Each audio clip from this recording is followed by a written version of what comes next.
Thank you, Chair. I can confirm we are now live. Thank you. Good afternoon, everybody. Welcome to the first meeting of the Halifax Board of Police Commissioners for the Halifax Regional Municipality in 2026.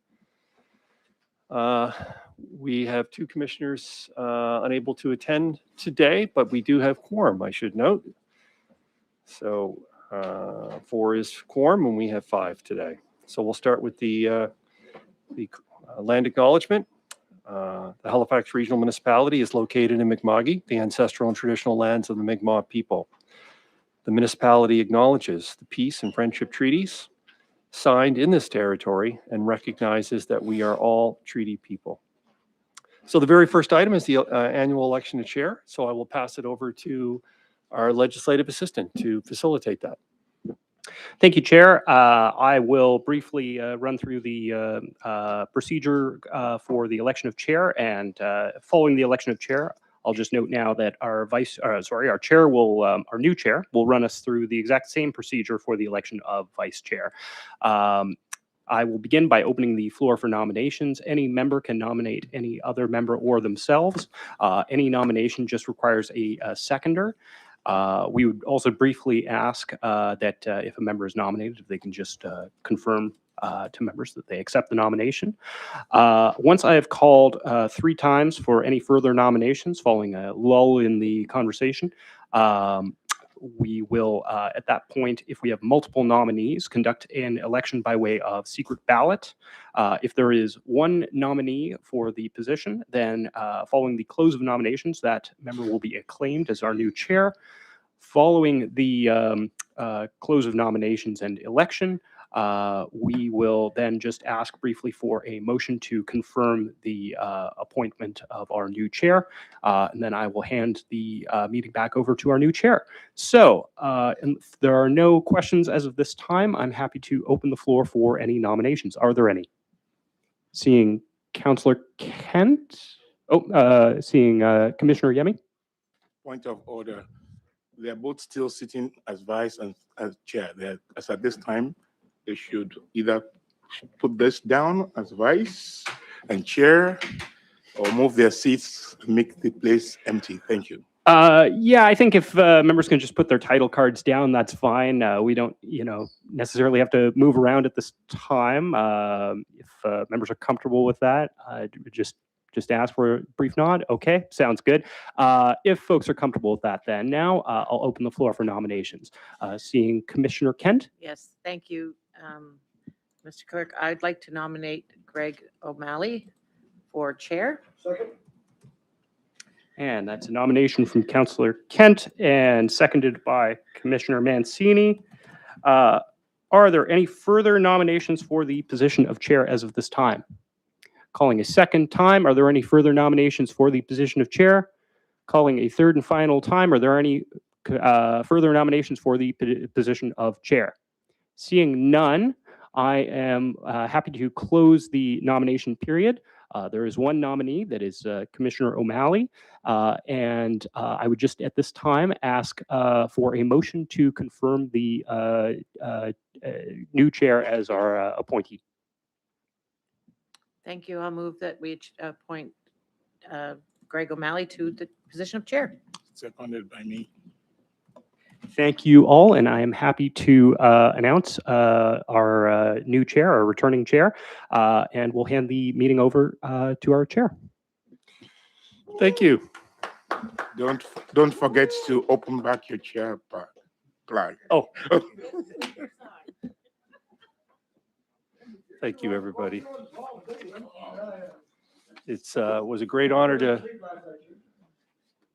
It was a great honor to work as with all of you as chair in the last 2025 calendar year, and I really look forward to working diligently on our work plan and all the other various important initiatives for 2026. Now, you didn't ask me if I actually wanted to accept the nomination. You missed that step. So we're going to move on with the election of vice chair. So stepping down to, are there Sorry. Okay. Are there any nominations for vice chair? I, at this point, want to nominate Becky Kent. Is there a seconder for the nomination for vice chair? Commissioner Mancini. I accept. Thank you, Commissioner Kent. Any further nominations for the position of vice chair? Any further nominations for the vice chair? Final call. Barring none, now that Commissioner Kent has accepted, I'd like a motion to confer. I Commissioner so Kent. move. Thank you, Commissioner Akindoju. Can I have a seconder for the Commissioner Carter? Thank you. All those in favor? Welcome, Commissioner Kent, Vice Chair Kent. Thank you, Mr. Chair. It's a pleasure to participate with the board in this role and look forward to another great year. I think we've done a lot of great work over the past, and I look forward to more. Thank you. So up with our first agenda item for today's meeting, community announcements. Are there any commissioners or members of our team who would like to make any community announcements? Barring no community announcements, we'll move on to item number 3, approval of the minutes from the December 3rd meeting. Can I ask for a motion to approve the minutes from December 3rd? I'll move that, Mr. Chair. Thank you, Vice Chair Kent. Can I have a seconder? Thank you, Commissioner Carter. Is there? 2 minutes. 2 sets of minutes. January. I'm just seeing for December 3rd. What am I looking at?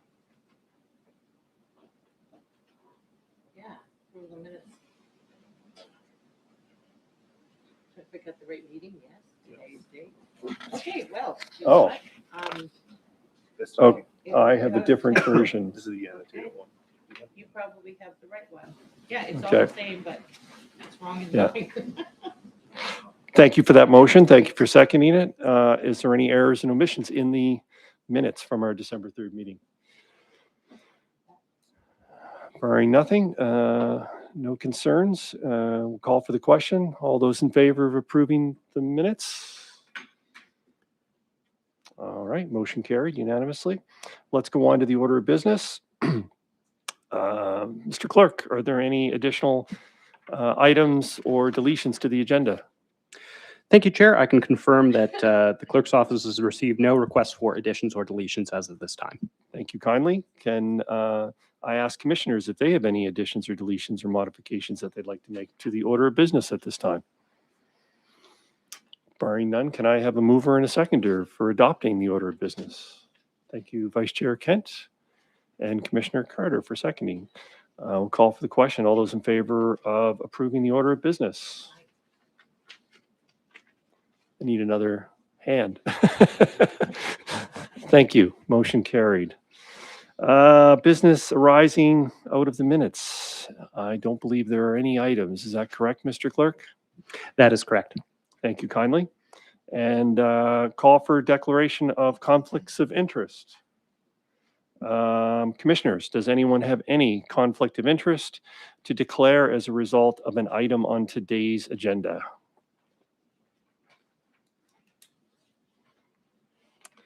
All right, barring none, we shall continue to item number 7, which I don't believe there is anything. Consideration of deferred business. Yeah, no, nothing there.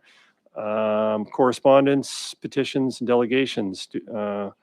Mr. Clerk, do we have any items of note under correspondence? Thank you, Chair. I can confirm that there has been no correspondence to circulate as part of this agenda package today. All right, and then similarly for petitions? No petitions received from the clerk's office as well. All right, we're going to move. Yes.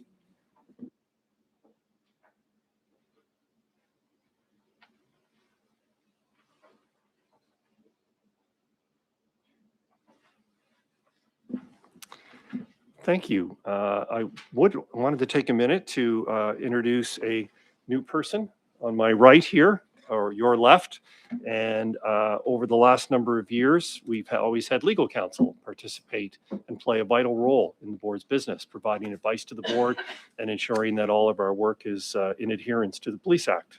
And the said regulations that result in that as well.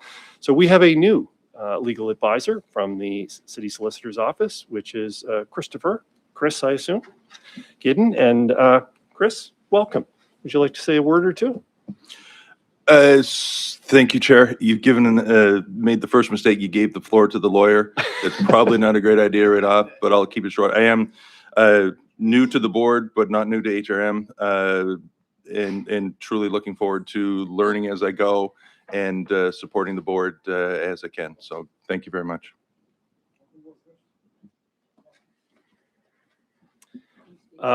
We are planning to recognize the important contribution that Martin Ward has played to our board at a future meeting, which we will announce. And but at this time, I think Becky would like to share a word. Yeah, I just want to acknowledge Marty Ward and the work that he's done here with the board. I don't have the exact number of years that he's been active with the board, but it's been long before I was in council, and even I think before Councillor Mancini was in council. So well, I wasn't going to go there, but you did, so that's on you. But you know, Marty has been more than available to us for the things that we needed advice on. Sometimes it's a quick answer, and sometimes it's a really very significant game changer information that we were in need of, special considerations on legal advice, even outside of the board. So I just want to acknowledge that that contribution has not gone unnoticed. I know that we'll do a formal presentation, but for me as a member of the board and having been in both roles, chair and vice chair, I you know, you can't do this without that. And so welcome, Chris. It's a pleasure to have you, and you come with high accolades. So you have a lot to live up to. I think that, so good luck and welcome to the team. Well said, and thank you, Vice Chair. Let's move on to presentations. 8.3 and specifically 8.3.1. I wanted to welcome. We have Reverend Dr. Cynthia Chenard and Father Peter Hanna on behalf of the HRP Chaplaincy Program. They're going to give an overview of the chaplaincy program services, a vital role in our entire policing, public safety continuum. And they're going to open themselves up to questions once they share a few words. Welcome to you both. Thank you, Chair. If your first mistake was to give the floor to a lawyer, your second mistake is to give you the floor to a preacher.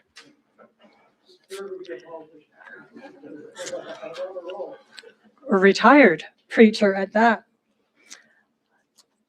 First of all, thank you for the invitation to explain and tell you about our program, which is a very long-serving program to Halifax Regional Police. Commissioners, you've received a little blurb about what it is we do. I'd like to thank Father Peter for coming here as well. Father Peter is new to the team. He is still going through security clearance, but we're trying to get him involved quickly. Also here as moral support is Tracy Hay. Tracy, thanks for coming. Tracy is one of our EAP, Employees Family Assistance Program coordinators. The chaplaincy program is one that has been around since the 1960s, which I know is older than some of you in this room. It began very informally with a need being noticed that our officers needed help with spiritual direction, with help on the road, help in practical matters. And so we've grown, we've waned, we've grown again, and we are constantly on call for all of our members.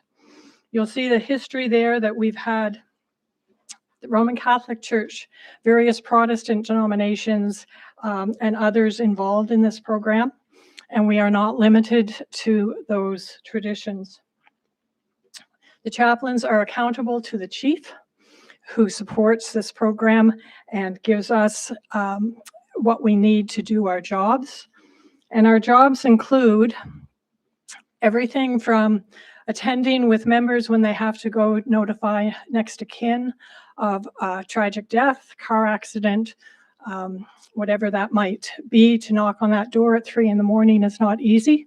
And so we go with our members so that they have support. We usually travel with them so that we can get a sense of what's going on, what had happened, how we're going to handle the situation.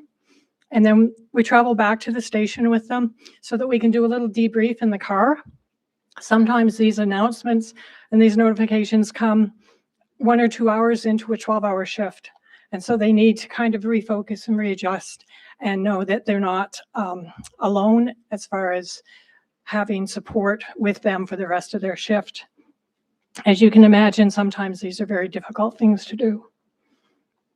The other main service we offer is when there is a sudden death at home, whether that be due to old age or natural causes or suicide, we will attend so that the officers present can do their job, get the ME there, have their discussions, take their notes, or whatever they need to do, and we will sit with the families.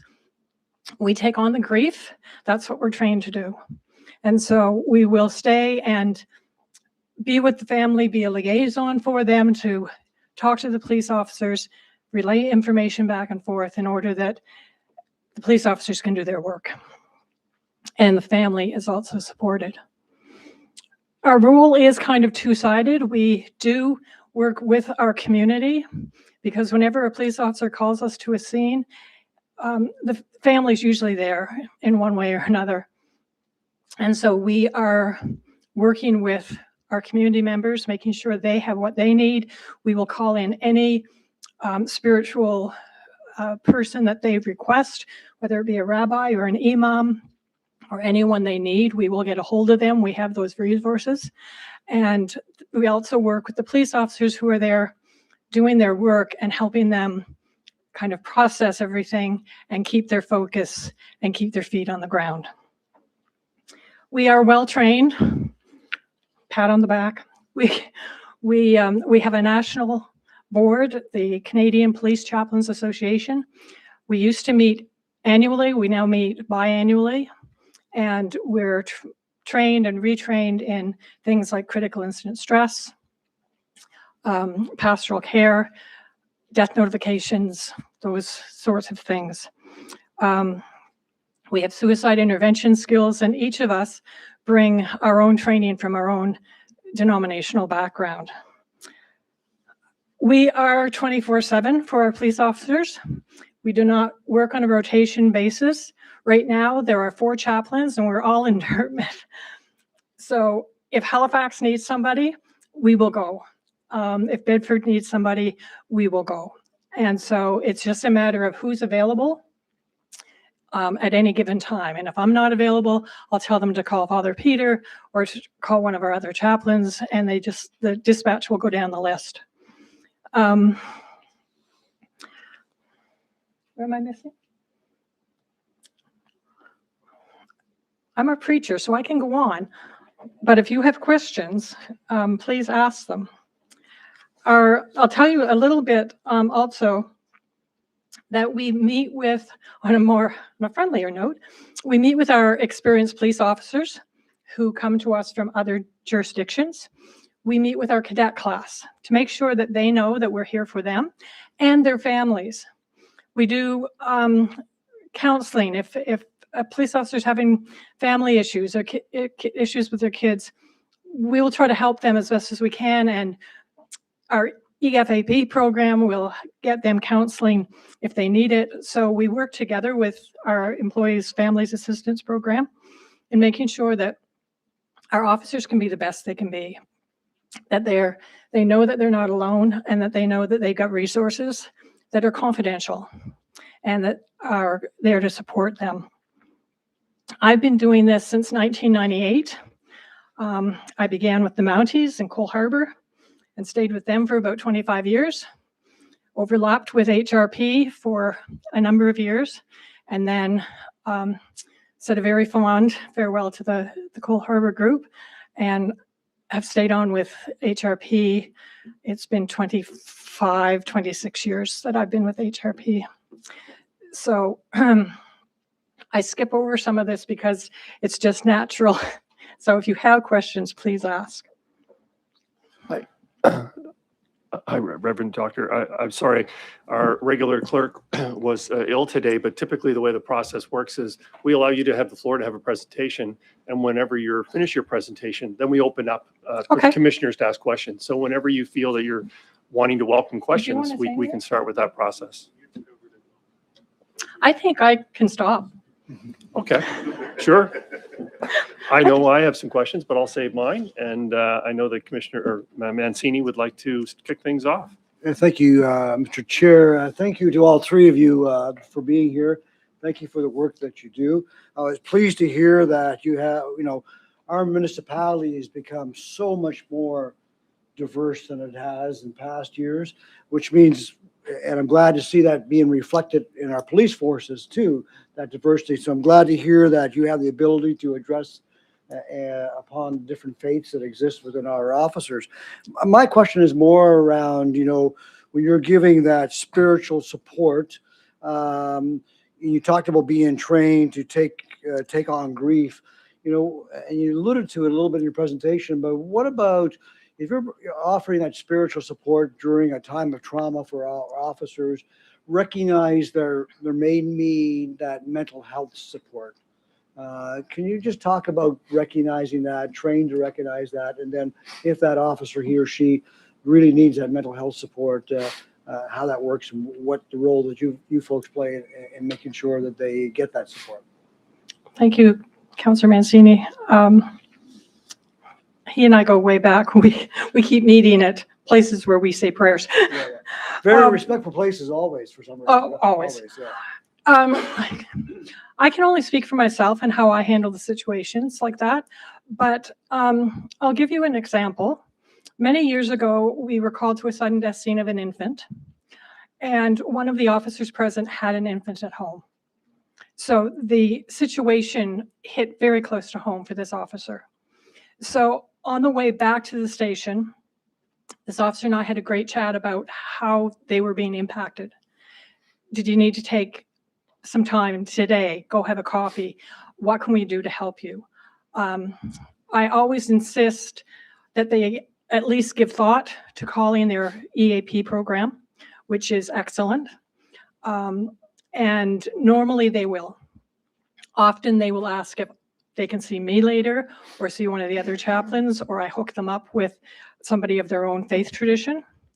But normally they will seek out if I or one of our chaplains say, we think you need to talk to somebody, most of our officers will respond to that in a positive way.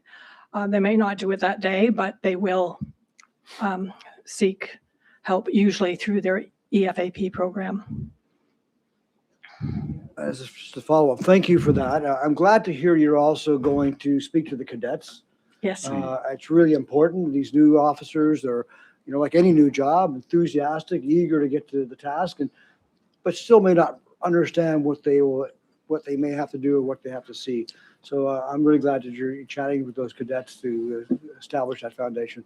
Thank you, all three of you, for the work that you do. Thank you, Mr. Chair. The cadets are usually quite fun because they haven't got a clue what a chaplain is. So we can tell them anything. And the experienced police officers, even if they know what a chaplain is, are shocked that they have a chaplain's program who will go do a death notification with them, because their experience is that they do it on their own. So it's a pleasant shock. Uh-huh. Vice Chair Kent. Yes. Thank you, Mr. Chair. Cynthia, it's good to see you again. We too have been blessed to be able to run into each other quite regularly in the work that we both do. Thank you all for coming today. And more importantly for me is a huge thank you to the work that you do every day as volunteers. I wasn't aware that this was a volunteer situation as well. And giving of your time and energy and expertise is certainly noticed here, and we appreciate it especially when we're at events with our members of our forces and you're there. And if for the good and and obviously with the bad situations. I am, as Commissioner Mancini spoke, I'm particularly pleased to see the collaboration that you have with our EFAP folks and the importance of that, as well the diversity. I wasn't aware of the tremendous amount of training. This little pamphlet showed me that you have, and I really appreciate that. And I'm pleased that us as in Halifax, we have people like you who are making sure that you have what you need to do the work that you do, because it's an evolving space in life for everyone as our city grows, and the complexities of sometimes the situations that our members are put in and what the residents are experiencing and engaging with our police forces. So I think they're in good hands in that regard. Thank you so much for that. One thing I didn't hear, and maybe I could hear a bit of reflection on a role. Do you have a role at all in some of the cases related to domestic violence? We have folks that are experiencing tremendous trauma in some cases, and tragically sometimes. And certainly we have a tremendous team of people who are in our victim services led by Dolly Mosier, and the importance of providing support to families along a journey of that nature is important. And I guess what I need to know, even other situations where a fatality may be involved, do you have a service that also provides for a victim or a family scenario at that time? Or is this specifically all related to what our members are experiencing? My fast answer to that, Becky, is our first priority is our members Yes. and their families. We do work with victim services if they ask us to come in, but we don't have a specific area, or we don't specifically ask the police officers to call us in those situations. They may call us if there's a fatality involved, but as far as victims of domestic violence, victim services know that we're here, and we've done presentations to them so they know what support we can give them if they want it. Okay, good. Good to hear. Thank you. Yeah. So again, thank you for coming in. This is really nice to have you Oh, here it's and good us to be learn here. about how our forces are supported, and that's good news because we often talk about it. Yeah. Just to add to your comment about our training, the conferences are held across Canada. The last one was in Vancouver. The next one will be in Toronto. And we are really blessed that we have the support of our management team, and particularly the chief, because that's an expense to send 2, if not 3 of us across the country for these week-long training sessions. And so we are, most police departments do this, but there are some that the chaplains need to raise their own money. So we are really, really grateful that we have that support. So I'll just thank the chief as well on that. That's important. I just continued my previous chief before me. So don't want to make it sound like this is a different, but you know, but obviously they do an excellent job. So part of our job is to make sure. We try to make sure the chief stays in line, but That's a big job. it's a big job, Commissioner regardless Carter. of which one it is. Commissioner Carter. Yeah, you just answered one of my questions. I was wondering where the funding came from, and it does come from the chief. So thank you, chief, for looking after that, because it is an expense. And I was going to ask how that was funded for those national meetings, because that's where a lot of your training comes from. Yeah. Yeah. So that was answered. Thank you by yourself. So, but I have another question, which is around the Mi'kmaq and Mi'kmaq elders, because if they believe in traditional beliefs, not in your normal religions that we know of, do you have any connections there for the Mi'kmaq that may, because we have Mi'kmaq people here in Yes. our area, so do you have connections with the elders that you could maybe bring them in to help? Through the Friendship Center, yes, we would. And we Yeah. try for ceremonial events, whether it's graduations or the Fallen Peace Officers Memorial, to involve our Mi'kmaq brothers and sisters for them to do their blessings and prayers as well. But if someone asked that on scene, we would work through the Friendship Center to make sure that they get what they need. Yep. Okay. Thank you. Commissioner Akindoju. Thank you very much. And thank you for your presentation, Reverend Cynthia. Yes. Thank you. Really appreciate it. And thank you for all the work that you do. I was shocked when I read here before you told us that this is all volunteer work. It's part of human physiological needs. I would just mention one is spiritual need, emotional needs, and others, just to not take our time. I therefore think the structural problem issue, and this board should take up, and I don't know who brought this to the agenda, that if I asked you what kind of structure do you maintain within the HRP to give the required coverage to meet the spiritual need of everybody, if it's volunteer work, it might be difficult for you to elaborate that, because this is a critical need within the system. And if it's volunteer, how do we provide that and not leave a lot of gaps? So we will be talking about some other few things today. And I've just noted this as part of my pain point to carry forward while I'm still in this position. Thank you very much. Thank you. There are gaps. I just want to make sure you know that when you have 4 chaplains, and we've only just recently gone back up to 4, there were only 2 of us for a number of years. There are gaps because on Sunday mornings, we're busy, usually. Although I have been called out on a Sunday morning, was able to get there and then get to church on time. But there are times that we have to say no, that we can't go. But we do follow up with the officers later in the day or the next day or the next shift, just to make sure that things went okay, that they're okay, and is there any follow-up that we can help them with. So if we can't do it immediately, we do it as soon as we can afterward.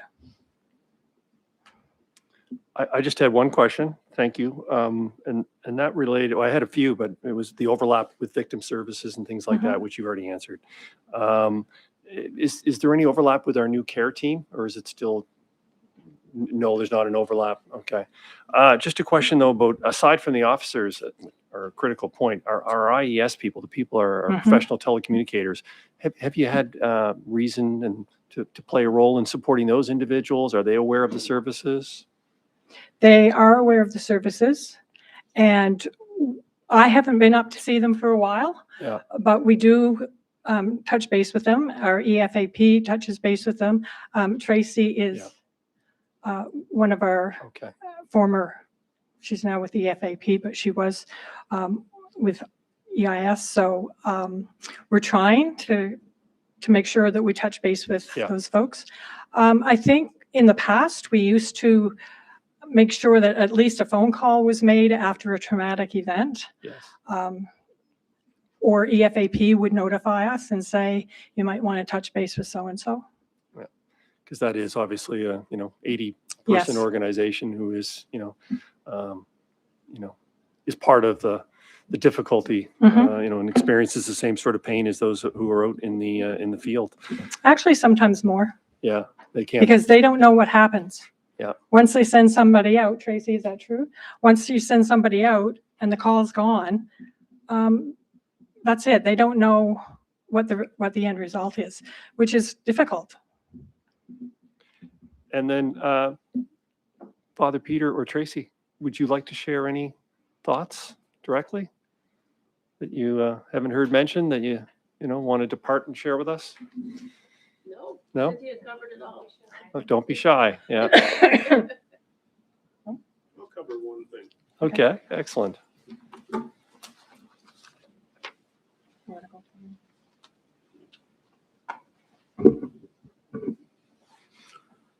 Thank you. Hearing the different conversations, and one might say being a Catholic priest inside of an organization or a Protestant minister, and the list goes on. 6 years ago, we got plagued with COVID.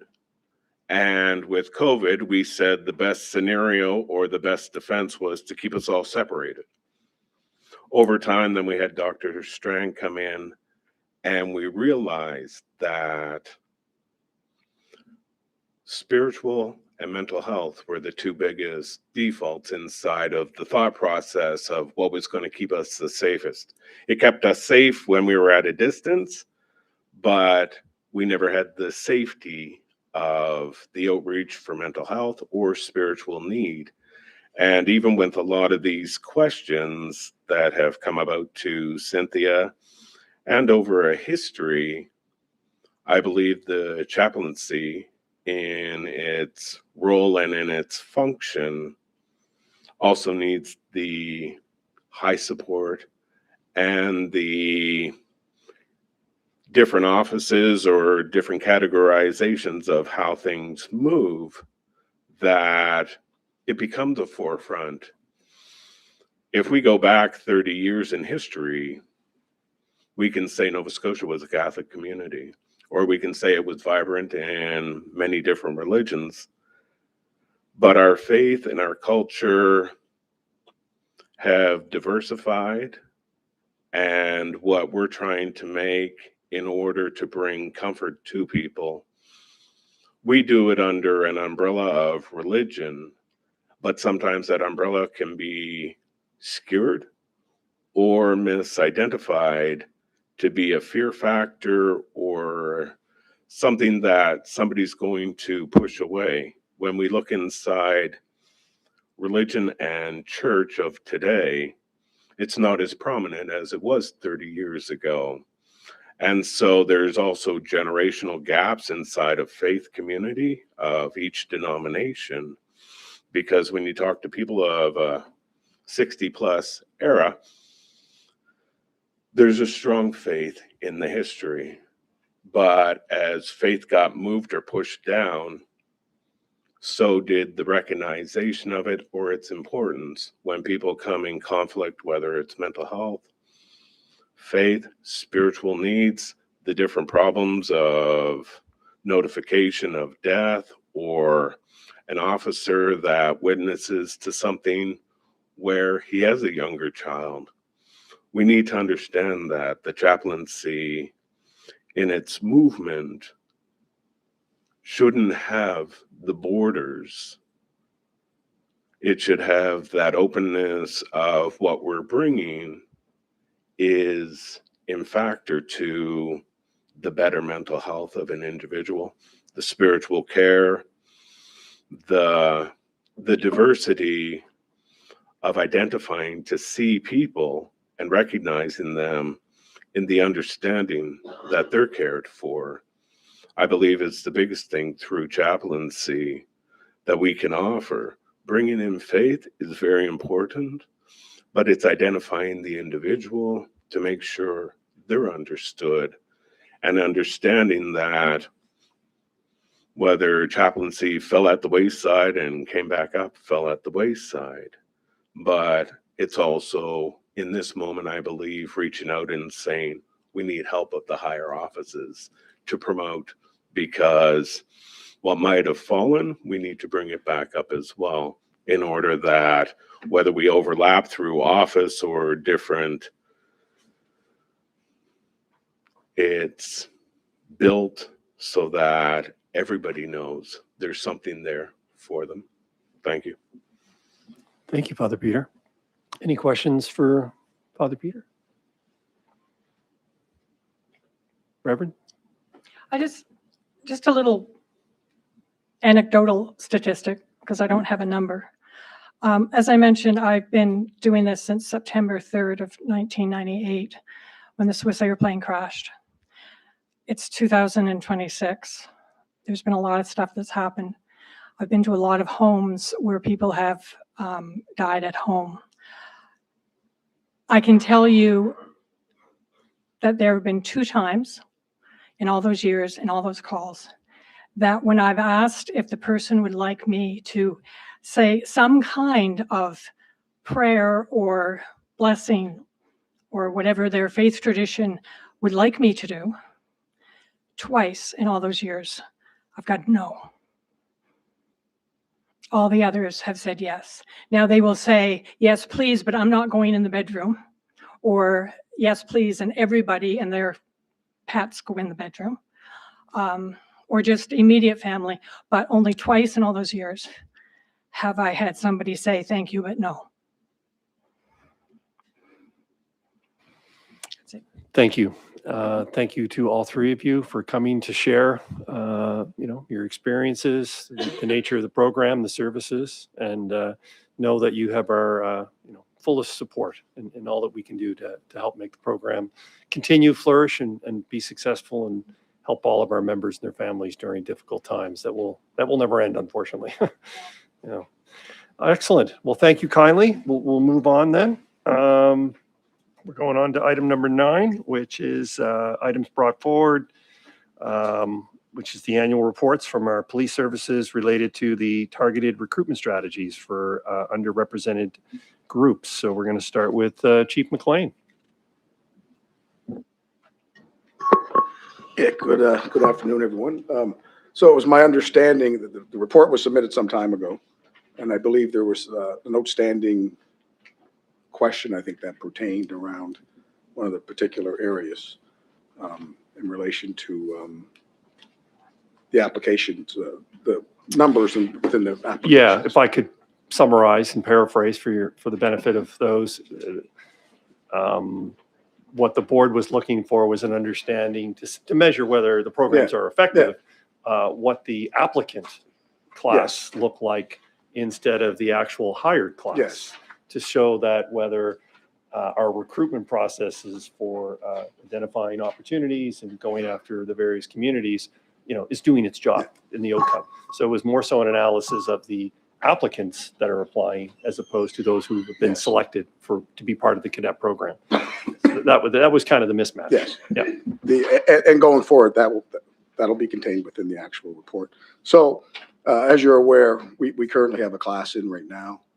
So that class came from the 2025 application process. There's 38 cadets in that class right at this particular time. We have received 648 applicants for that class, which was actually, considering it was the second one right on the heels of the one before that, was actually quite good. Of those who self-identify, obviously this is a self-identification process. In terms of those who self-identify, 214 identified as being racially visible, 39 of that group identifying as African Nova Scotian, 27 as Aboriginal. Women made up 100 people in that application process, as well as persons with disabilities at 23 and LGBTQ plus at 50. What I can also add is that we just concluded another application process on Friday, January 9th, for this class to start when the one that's ends in the summertime. So as I said here before many times, one of my commitments when I came was getting our staffing and our recruitment, on track in terms of, and Deputy Chief Simmons here and his team has done an excellent job in that, working that. So what I can say is of this application process that concluded on Friday, we received 702 applicants, of which 563 self-identified. Again, recognizing that some people identify in different areas in terms of intersectional, in terms of those, 227 were racially visible, 24 of this group identifying as African Nova Scotian, 25 as Aboriginal. Women are at 112, persons with disabilities 32, and LGBTQ plus at 37. And I think it's a testament to the, you'll see in the report, our recruitment team and the ambassadors do a lot of work, go a lot of places. I get stopped a lot personally by people I don't know that will say, hey, is the recruitment still, still going and that sort of stuff. So I think, kudos to Deputy Chief Simmons and his team and all the recruitment ambassadors and those who basically volunteered to be part of, the face of HRP, certainly the online presence and all those other things. So I think it is performing as we would want it. And I'm actually, quite, I'm quite happy and with the number of applicants we've had in the last little bit.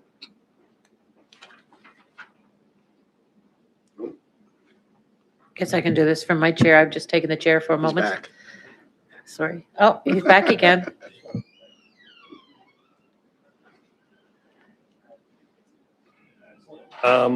Any additional comments on that particular report? Josh, did you have any questions? No? Did we want to go to the Chief Superintendent as well? Did you want to share any supplemental? I know your report did articulate things in that sort of numbers. Okay, so I can, I've got the specific numbers in Nova Scotia of in the past year, 956 applicants, 166 self-identified as visible minority, 47 Indigenous, and 122 women of the 956. On the national level within the RCMP, where our recruiting is, or our hiring process is done, they're currently on a 4-week average of recommending for suitability of 154 persons per week, that's a 4-week average, and 36 persons per week on troop loading. So essentially going to be able to meet the goals nationally. That's going to tie into similar numbers that I presented and the targeted recruitment that we're doing to hopefully reach the goal of 42 troops nationally of 32 members per year. Excellent, thank you. Just curious, with those two groups, do we ever do any analysis in Nova Scotia, the overlap between the HRP applicant pool and the RCMP applicant pool, or those two never, we don't do an intersection? I think, they're obviously disparate systems in Yeah. terms of, and so, and with some folks, I'm sure we share some Yeah. folks that, apply to both. Yeah. In terms, but, unless they self-identify, you wouldn't know. Yeah, understood. Well, that's great. Is there any questions from any, Commissioner Akindoju? Thank you very much, both chiefs, for the analysis. But what I'm looking for is your strategy to ensure that there's diversity in recruitment. I can make it that simple. Is there any effort to ensure there's diversity in recruitment? Because what you've told us is statistics on recruitment, which is fair, and thank you. But what efforts are both of you making to ensure that there's diversity in recruitment? Thank you. Well, I'll start off I think the report actually, sort of articulates the actions. In terms of, the diverse officers within our organization that are part of our ambassador teams, the amount of, certainly the amount of exposures and going to community. I used to do this work at one particular time. What I came to realize is this is not a build it, they will come scenario. This is, you need to get out in community. I think we showed in our report, the number of places where we continue to go and will continue to go. This generation online presence is 100% vital in terms of how people communicate. So I think, we will always continue to look, and then within the program itself, in terms of recognizing through that under Deputy Chief Simmons' leadership, in terms of recognizing those within the process of how we screen applications and all that thing, recognizing the importance of, all those different attributes in terms of, I think no process is perfect, but I think we've done a pretty good job at that. Does this same process or strategy permeate through promotions? Pardon me? Does the same process and strategy permeate through promotions? That is, I am not looking at the entry level. I'm also looking at this very senior level. Is your strategy does it include or permit diversity? I am looking at Well, I think. throughout the, Yeah, thank you. I think diversity is one of our stated, focus goals in terms, with other organization, throughout HRM. We also recognize though within promotion process, there are contractual obligations and all these other things that must be met in terms of all those other things. But I think if you came to one of our senior teams and looked around the table, you would see we've done a good job. Thank you. But what's the strategy? I know you've done a good job. Is there a clear strategy, process of making that happen? Again, I'm not sure I understand exactly what you're saying. Okay, let me say it in a different way. Yeah. What are the processes of recruitment or promotion that enables and ensures diversity? Well, I don't know if anything ensures diversity, first of all. I think diversity is a byproduct of what you do. It depends on In terms how of- you define Yeah. diversity. And I define diversity as men, women, able, unable, black, white, and others. I would define it much broader than that, if I had to, in terms of, I think diversity at its core is about difference, and that difference can permeate across a lot of fields. At the end of the day, like I said, part of the process is ensuring that you're reaching out to those people that reach across that wide spectrum of difference in terms of whether it's race, gender, all those other things. Making sure you're getting out to community, using those people within your organization that have an understanding and look like folks in terms of when they're out and having those conversations. I think that's important. But at the same time, there's a responsibility that also comes back in terms of this isn't about a quota filling system.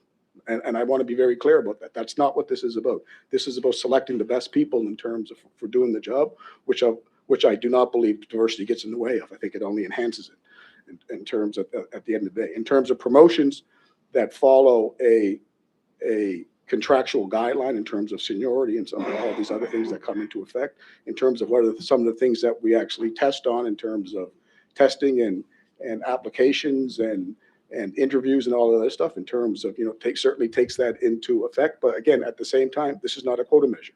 This is about making sure the best people that can do the best work for the job come forward, making sure that they're comfortable putting themselves forward in leadership positions, and in terms and ensuring that the organization from the command structure team and the greater organization in terms of HRM and all this recognizes that that's an important piece of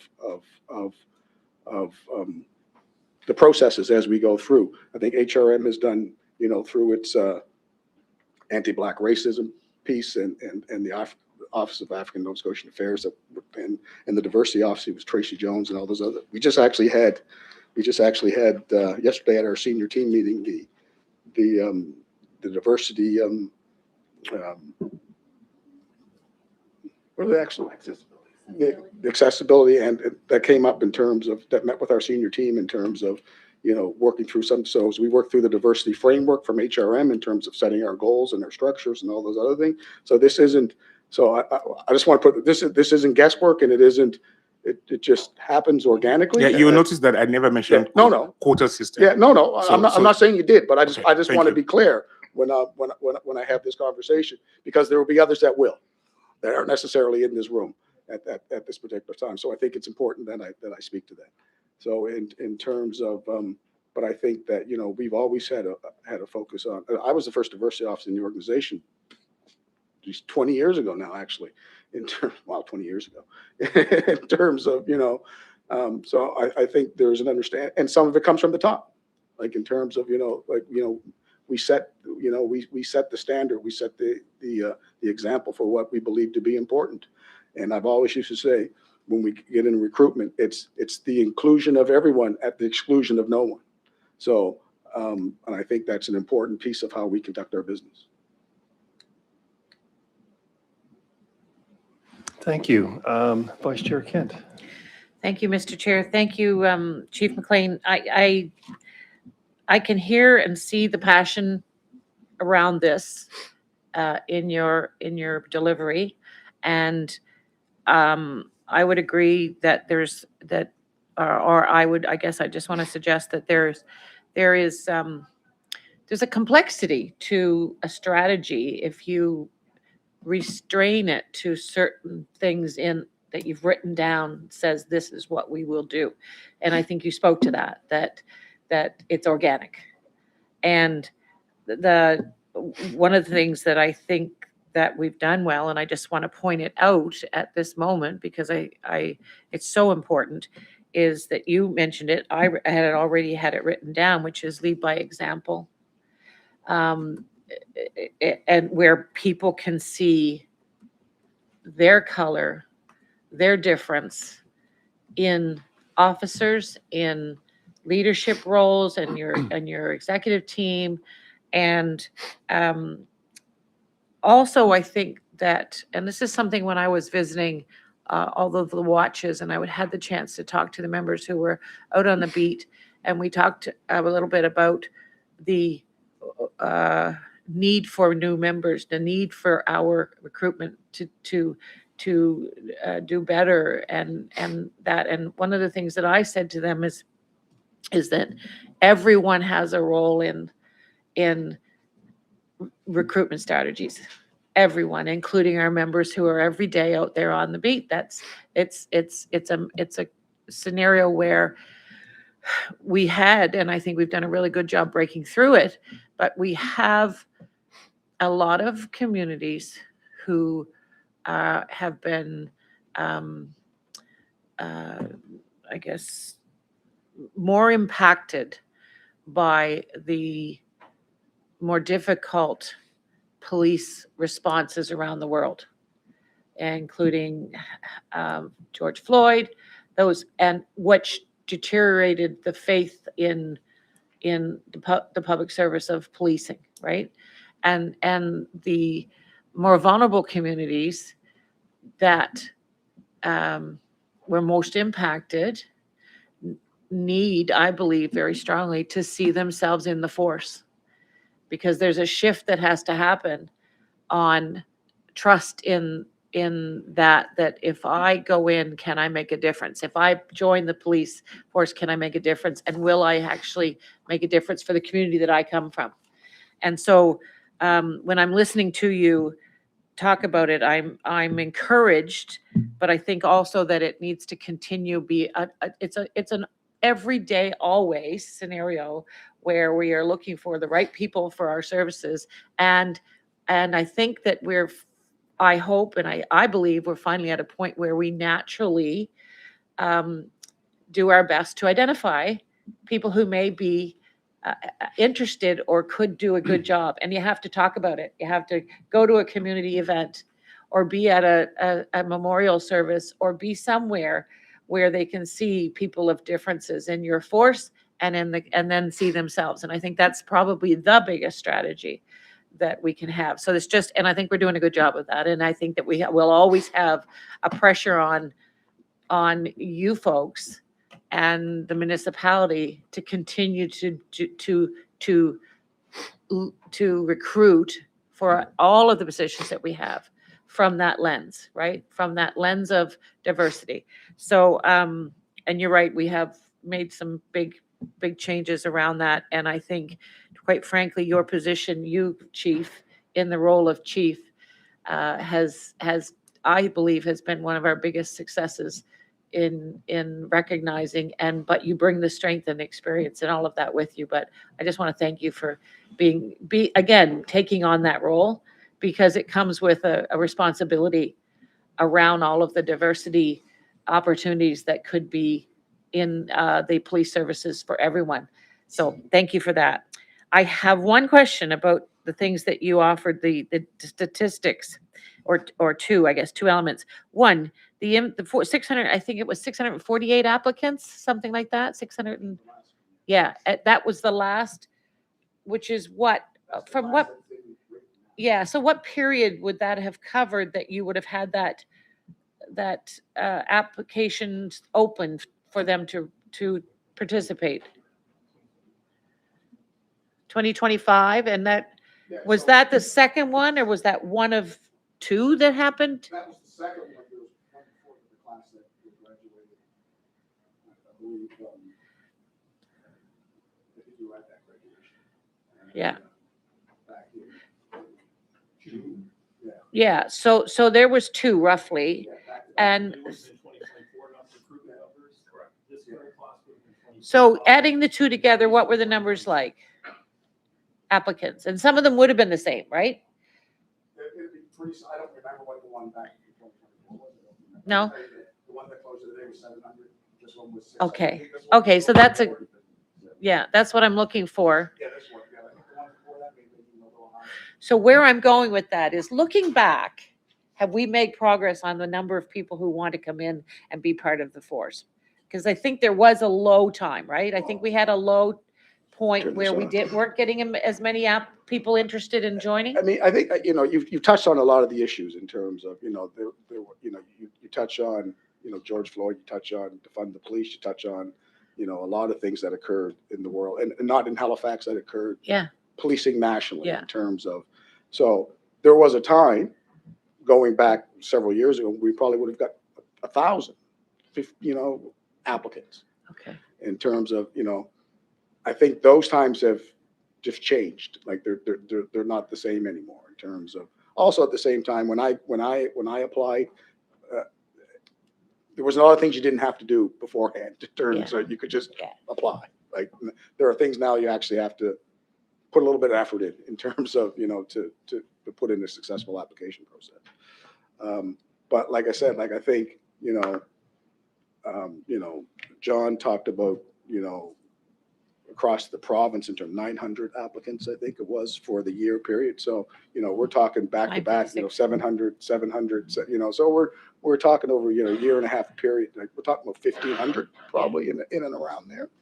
And I think that's actually, because my concern was there was going to be a bit of a saturation of the market, I guess, for lack of a bit, that at some point, like people were just going to, the people that wanted to become police officers were going to just dry up in terms of, because, but what we've seen is, it's remained reasonably steady over that period of time, which is a good thing.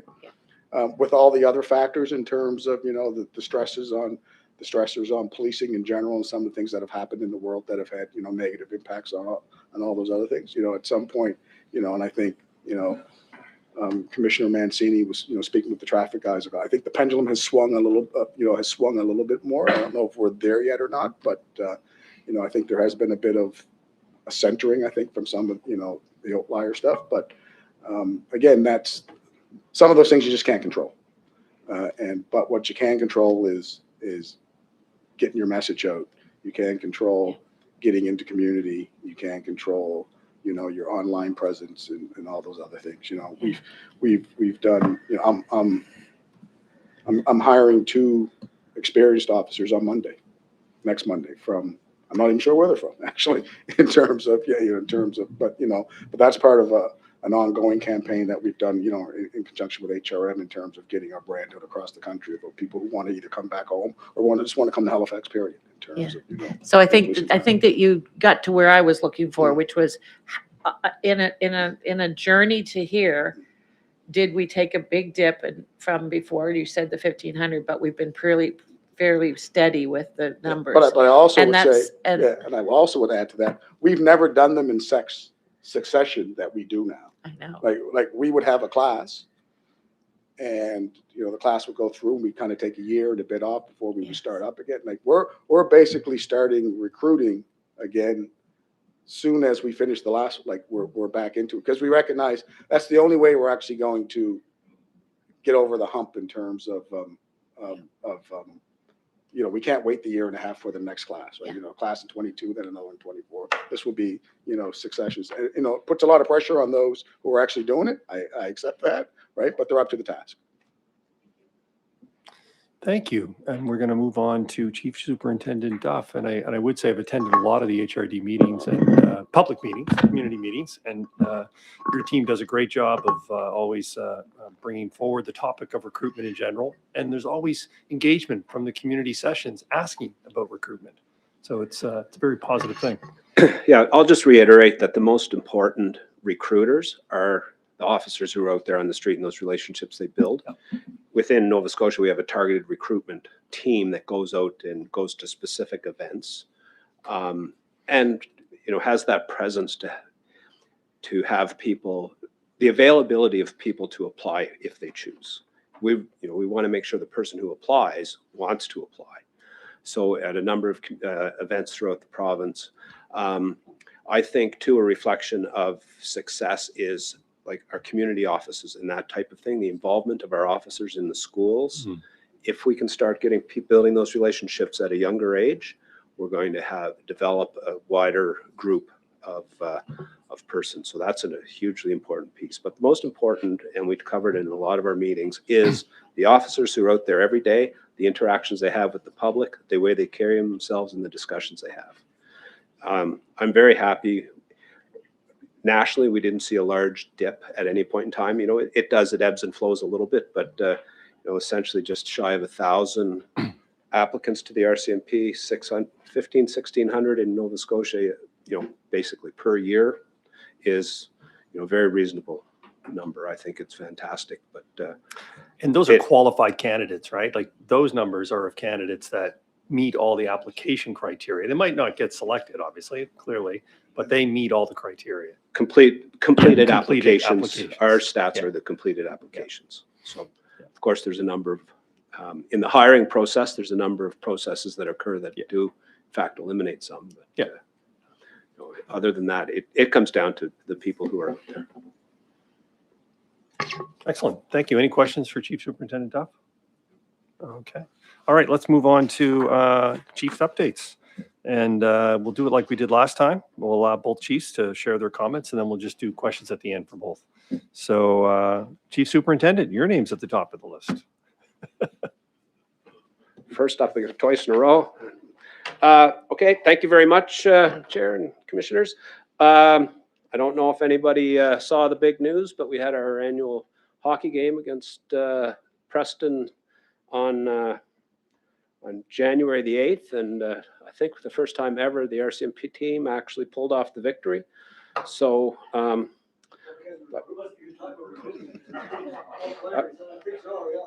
I'd like to claim it was because I played, but I think it was in spite of the fact that I played, but it was a really good event. It was a lot of fun. And I mean, those building those relationships in that venue are so very important. So it does tie into the recruitment piece and the relationship portion for sure. You may have seen on the social media, we've extended slightly some of our front counter services in Cole Harbour Detachment.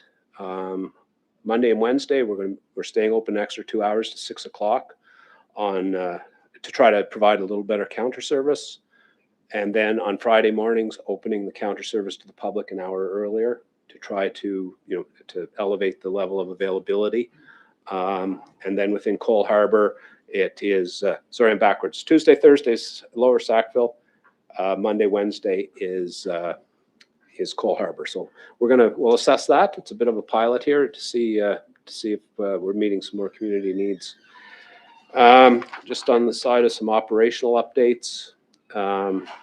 January 3rd, RCMP and HRP responded reports of shots fired on Clarence Street and St. Andrews Road, and that matter's still under investigation. There's a couple of vehicles that had an exchange of gunfire. December 19th, HRD, with the assistance of the Provincial Critical Incident Program, executed a search warrant in Timberley as part of an ongoing investigation. And within this investigation, seized what's presumed to be fentanyl in the initial tests, cocaine, psilocybin, tobacco, pills, cannabis, body armor, and cash. A little further along on December 18th, our CART team's been involved with the Manitoba Liquor Commission on some attempted stolen alcohol. We had a variety of incidents within liquor stores. They executed a warrant, and as a result of the warrant, over 450 sealed bottles of alcohol were recovered from one residence that were stolen, a few bags at a time, and then stockpiled in one location. So fairly significant. So, there's a number of things. Those types of investigations are great, but there's a number of preventative measures within the actual businesses that we could look at to expand. we'd rather prevent it than to have to do the investigation. Of note, there's a National Impaired Driving Recognition Awards given out nationally. We had a member from by Constable Troy Redden was a gold winner with over 24 impaired driving, self-generated impaired driving incidents in the past year. And Constable Chris Graham was between 15 and 23, so he was a silver winner at the national level, which is significant. So those efforts are certainly making our roads safer and really, really important. And on December 18th, members responded to a shots fired complaint in East Preston. It was related to IPV incident or an IPV situation. As a result, a 42-year-old male is facing attempted murder charges. And of note in this, there was some community involvement there in the response. It was a response between RCMP and HRP, of course, in those type of matters. Members out there work very closely together. And the response that was put forth on their public website was the deliberate and professional the officers were, their timing, restraint, and decisiveness was impressive. It was reassuring to see policing done right and to see how well different agencies work together when it matters. So I think that speaks a long way to the way our officers out there are when, essentially the chips are down. They're doing what they need to do together, and I think that's what we're striving for. On December 12th, our Street Crime Enforcement Unit, assisted by the Halifax Regional Police Emergency Response Team, executed a search warrant. A 24-year-old from Surrey, BC, was resulted as arrest. A large quantity of cocaine, methamphetamine, oxycodone, hydromorphone, MDMA, cash, jewelry, and a switchblade knife were seized. So it had some ties to British Columbia that are a little bit concerning and certainly going to have to pay some attention to.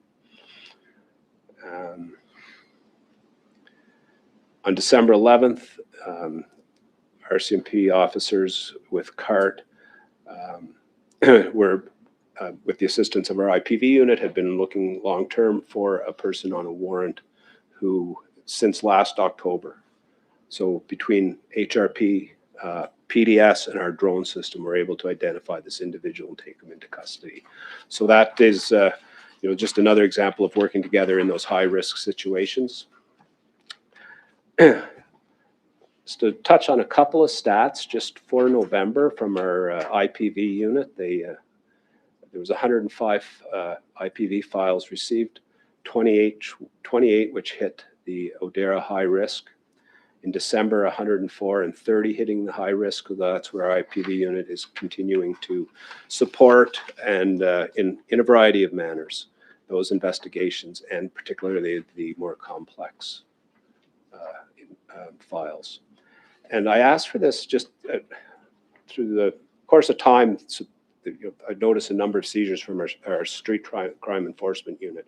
So I asked for just a quick recap of a couple of points over the course of the last year. And that team of 6 members in 2025, as a result of their proactive project-based investigations, have seized 9 handguns, 1 assault rifle, 47.6 kilograms of cocaine and crack combined, 1.09 kilograms of meth, 6 kilograms of fentanyl, and 1 kilogram of MDMA, and seized $257,000 in cash. Those numbers are significant, particularly when you look at these cases recently of a number of times where we're seeing fentanyl showing up more often. Very, very concerning.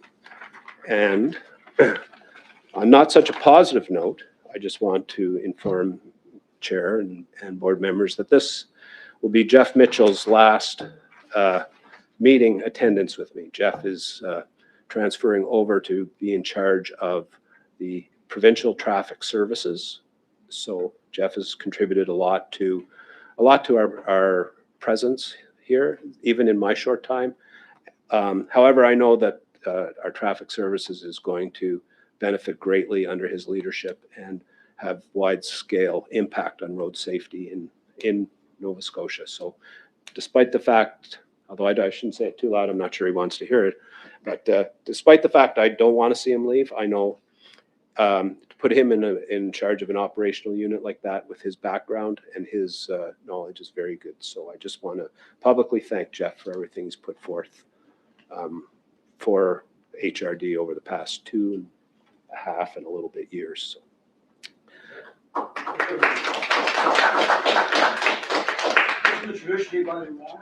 Yeah, 2.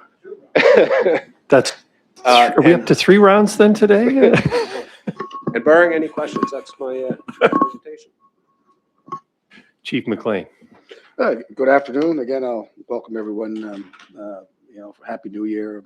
Obviously, kudos to you, Chair, for being reelected, as well as Vice Chair Kent. I want to start off with within the last weekend, over a series of successive days, we had a number of robberies which occurred over in Dartmouth and East Division at gas stations. A party was going in and stealing cigarettes and lottery tickets. So I want to put my kudos up for the responding members who happened to notice he dropped a package of cigarettes that they seized in terms, and they were able to get a fingerprint off in terms of and able to identify and bring him into custody. And surprisingly, the robberies have stopped. So in terms of, but again, it just goes to show in terms, the work that goes into that in terms of, being able to notice that, but at the same time, protect the scene, and then the work of the FIS members who were able to actually get that information in such quick time. You may have also seen in the news on January 10th, we ended up arresting a 17-year-old for a series of frauds at a local Marshall store in terms of involving counterfeit money. That investigation is being taken over by fraud. It's probably, there was a significant amount of counterfeit money that was involved in that particular case, which apparently was bought online. And so obviously to merchants, obviously something to be aware of in terms of, large denominations, but it appeared to be somewhat of a organized scheme in terms of that was going on. But also on the 11th of January, officers were conducting a traffic checkpoint on the Bedford Highway at approximately 2:30 in the morning. Stopped a vehicle, identified impairment in one driver who attempted to flee, but subsequently they ended up locating and seizing 2 firearms, a crossbow, quantity of drugs and money, and the parties were arrested, and all that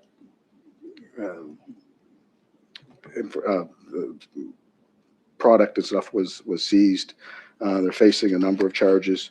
Obviously, it goes to show you in terms of the effect that just traffic, those traffic checkpoints can have on community safety. I'll speak on that in a little bit going later.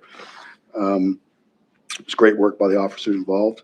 You also would have seen shortly after Christmas, there was a tragic accident in Dartmouth in relation to an impaired driving call where a 52-year-old man was pronounced dead at the scene in relation to a 2-car accident. Our condolences are obviously with his family.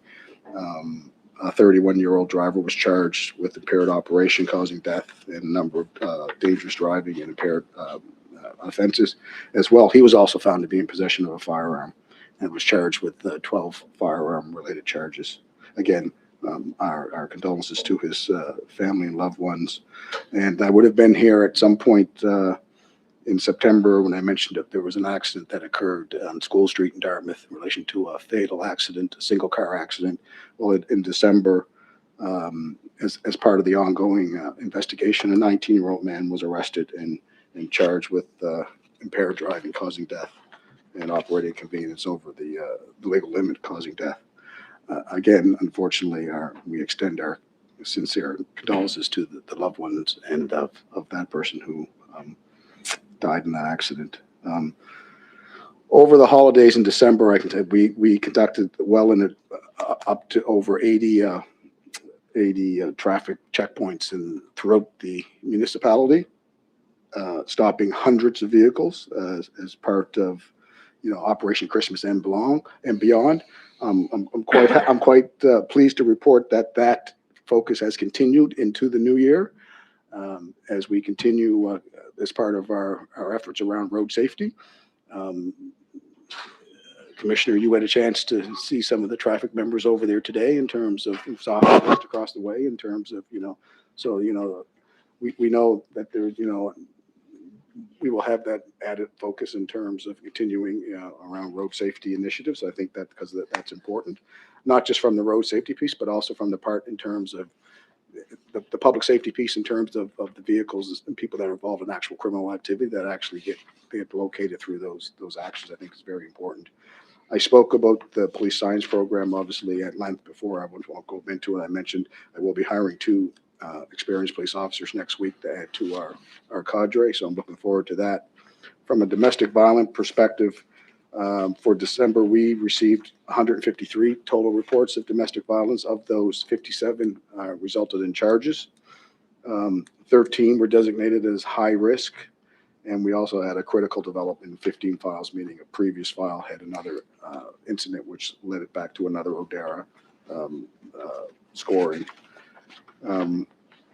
From a firearms perspective, we ended the year with 18 shooting incidents in HRM, in HRP areas within HRM. 461 firearms were seized overall. There were 4 homicides related to firearms for the year, 7 in total, one of which included a vehicular manslaughter, which had occurred back in the summertime. I went back to look in terms of, for over the last 10 years, the average of homicides within HRP's areas has been 7.1. So in terms of a low of 2 at one point, and I think a high of 10 or 11. So in terms of, that seems to be, obviously 1 is too many, but that's where we ended the year in that particular area. This month is intersection safety month in terms of, so people to be on the lookout for traffic, pedestrian, cyclists, especially, as the, it gets darker earlier and that's those sort of things. We had 23 charges for impaired operation in the last month and related to 48 calls of service to report suspected impaired driving. So I just want to, before I finish off, I too want to acknowledge Jeff, who's been here for the last number of years, and thank him for his collaborative work both at the board and with our team. In terms, Jeff's office is just down the hall from mine, so I'll miss you walking around the halls there and seeing him. Wish you all the best in your next endeavors. I'm sure we can find some way to collaborate on some road safety stuff. Thank you. Thank you, Chief. We'll open the floor up to questions. Commissioner Carter. Yep, just a quick question for either of you to answer, because both of you are involved in seizing, or your departments are involved in seizing firearms. Chief, you mentioned that there was over 400 last year, and I'm just curious, as always, of those firearms seized, were they legally owned? Did the people who had them have a license or a criminal record? Just trying to get a grasp on where those guns are coming from and who has them. Yeah, it would. Some firearms are turned over. Some are, there's a various number of. I can't give you an exact answer in terms of where that stands right now, but in terms of, obviously, I'm of the opinion for the most, firearms that are no longer in the community is not a bad thing. So, but we can come back with some of the more specific information if you like, in terms of.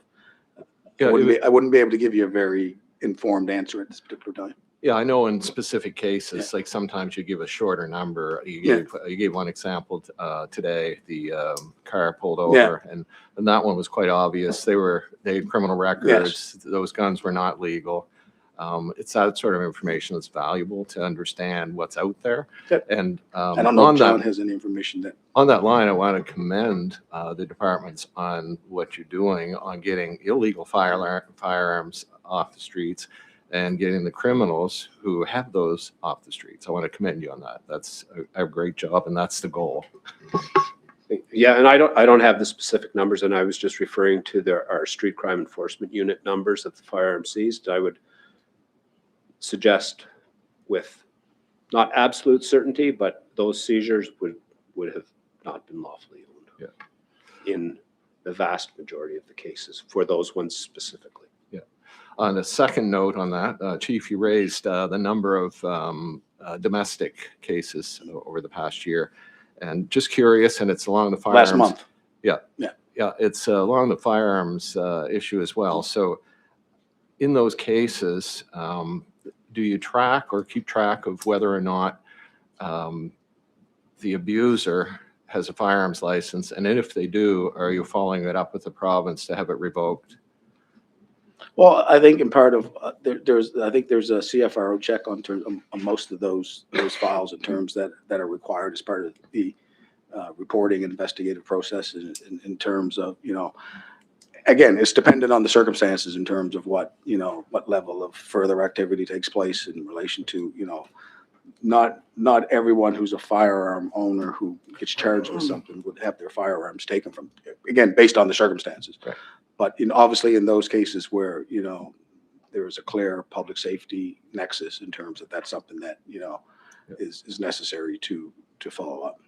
Yep. Okay. Appreciate that. Yeah. I was just, I'm curious because in order to protect the victims in those circumstances, it's nice to know. And I also realize, Chief, that every single day a licensed firearms owner has a street check done on them automatically. So you could track it there too. But anyway, I was curious if the officers arriving did that, but thank you for the answer. Yeah, thanks.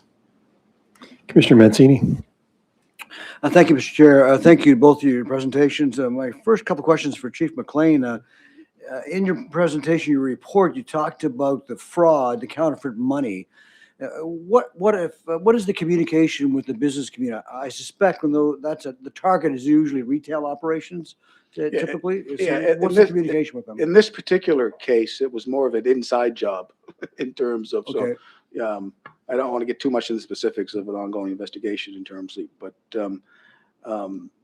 I believe, for the most part, I don't know what the actual, I didn't see the actual, how good the Right. actual bills were, but I know they were purchased through a well-known sort of online place in terms, but I think it was money that if given any scrutiny would not have been accepted unless at some point the person you're dealing with is already in on the thing with you. Right. In terms of, I understand. and the other ones, from, my history in terms, I remember dealing with some of these files, with counterfeit money, they, occurred in dark bars late at night when it's Right. busy and that sort of, where people don't have the time or the, the sort of, that's when people have to be extra vigilant around, looking at those type of things just because, the speed and everything that's going on in terms of, but, when you're buying your third drink with another $100 bill, it's probably a good thing that, hey, something may be a little Right, hanky there. Right? Yeah. This sounds like a one-off though, but if there was an ongoing concern of counterfeit bills, there's direct communication with Yeah. the business community, Yeah. is there? Yeah. Okay. Thank you. I just think of a small business operator, all of a sudden $100, false money, that's significant, right? So that small business operator. And we've had more sophisticated operations, Right. in the past in terms of, those, people that have more sophisticated product that is, very, looks very much like a, legal standard in terms of, so again, it's something obviously to be mindful of. That's why you see a lot of stores, they don't take $100 bills. Right. And all these other things, right? Right. Thank you. My second question is in relationship to that Bedford checkpoint that led to guns and crossbows. I mean, and did you say there was 80 checkpoints? Yeah, over 80 Over 80. checkpoints over that period of time. Probably since the time that, the chair went out with us that rainy afternoon as part of, Operation Christmas Checkoff. The shifts under the direction of the divisional commanders have really stepped up their game in terms of, and like I said, it's continued into this year, which is, part of our focus around the road safety piece. Well, I'm so happy to hear that because you know what? That's what our residents want. They want to see you folks out there, whether it's in their RCMP territory or HRP territory. They want to see the checkpoints and hearing, a checkpoint led to that arrest and those firearms. I mean, that's significant, right? So the more of that, the better. And I think that really gives confidence in our community. So I'm glad to hear that. I just want to mention that and both chiefs may know this, but we had a community meeting on Waverly Road. The chair attended also. We had about 50 plus people there. And Inspector Bushel was there from RCMP, Inspector Marinelli and Jackson were there. We had people from HRM there. We had a good turnout, some good conversation, Mr. Chair. I think we would, and one of the items that came up when we talk about speeding is, there was encouraged to report it. If you see speeding, report it. And the complaint that we got back from many residents, well, I called the non-emergency number and I'm not getting through. And so we hear that complaint quite often. The recommendation that night was, well, you can report crimes on the website. But when we went to the website, there was nothing there specifically for speeding per se. There was thefts of automobiles and other things you could click on. And I know that you're getting a new system. Is that So, correct? yeah, so we're actually right in the middle of, would have met with the vendors last week, maybe the week before, in terms of augmenting our online reporting process through, where we'll have some more control over what it is what we do and don't want to put on there. But, part of that will be looking at, what are some of these things that, would make sense to put on there that people could, add to, virtually that would, Right. that would actually help in the overall public safety, Do you have a time frame where that new system will be in place? Well, I think it's imminent, I think, I think it's we're right in the middle of getting that. It should be very Okay. shortly. I asked that you could communicate with that, especially with council too. I think I hear from police all the time, you've got to report things, and it's much easier to be able to do that online. If you can include pictures and all of that. So once that's in place, if you let us know, and then we can push it out to our residents. But thank you both for your reports. Commissioner Akindoshu. Thank you very much. And thank you both chiefs for a very well detailed report. Jeff, definitely, I will miss you. And if there's a place where we can continue to see you, I'll come. Thank you very much for all the things you've been doing. My worry is, I think our primary goal as board members and chiefs, we have a joint responsibility. Primary role is to make our community a little bit safer. If there's anything that I will think about, is to make our community a little bit safer, no matter policy and all the things we talk about here. Unfortunately, even with your reports now, that's not the story. So my questions will be, what are we doing differently? Or what can we do differently to nip this situation? Or what resources will be required to nip the situation? A lot of people are living in fear.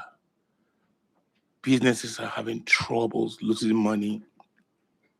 There are more guns, drugs, which I've never heard about 25 years since I've been here. Councillor said something, I like that. Maybe increased patrols. Nothing good happens at night. We see people walking, single people walking with bags. I've been on patrols before with the RCMP. And the first time we stopped two people, they ran into the bush, they called the police. So there's something wrong with somebody walking alone or two people walking alone at night with bag.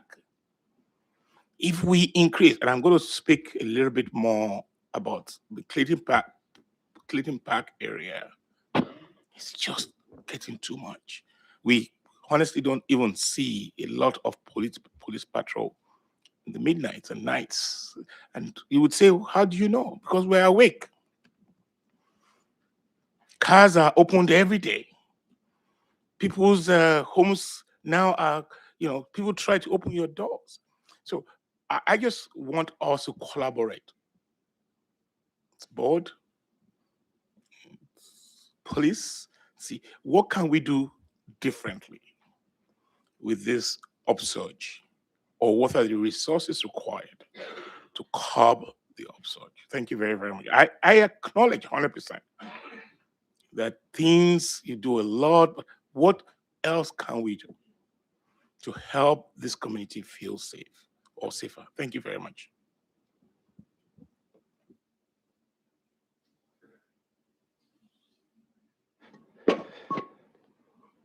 That's a big question. So when I look at the crime trends and rates that I've looked at here, and there is a bit of an increase for sure over the number of years. And of course, I'm basing this on not a really large section of experience. It's been just coming up on 9 months I've been here. The population has grown. We're getting a whole lot better at focusing where we need to put our efforts based on the reports to tie into the reporting.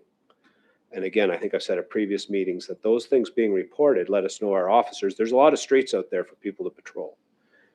If the crime's reported, we're able to focus, and I think I used the example of when we leave the office of why we go left instead of right, because we have to be intelligence-led. That'll lead us to the most likely spots where we'll be effective. That ties back into the reporting. Overall, to reduce, there's crime reduction initiatives. We do our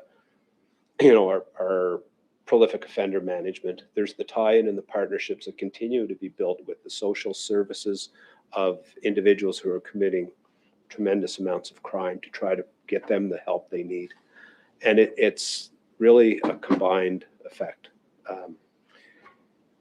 I don't think a police officer on every corner would solve everything, but I know that people feel safer when they see police, and that's where the proactive patrols are so important. And to get to a level where we're able to provide that really fantastic response call, because those are often the serious ones, but to be able to have a percentage of time amongst our establishments that we can do strictly proactive work. And that's the proactive patrols in the area where the crime rates are higher. That's doing the checks in the areas where multiple crimes have been committed. So it's finding that balance between where the crime's happening and where we're putting our officers. I'm not sure if that answered the question, but it's... No, it does. Maybe I'll give you one good example. And this is a real example just this week, whereby, unfortunately, it was just a drunk lady banging on the door of another woman whose husband was away in Philippines.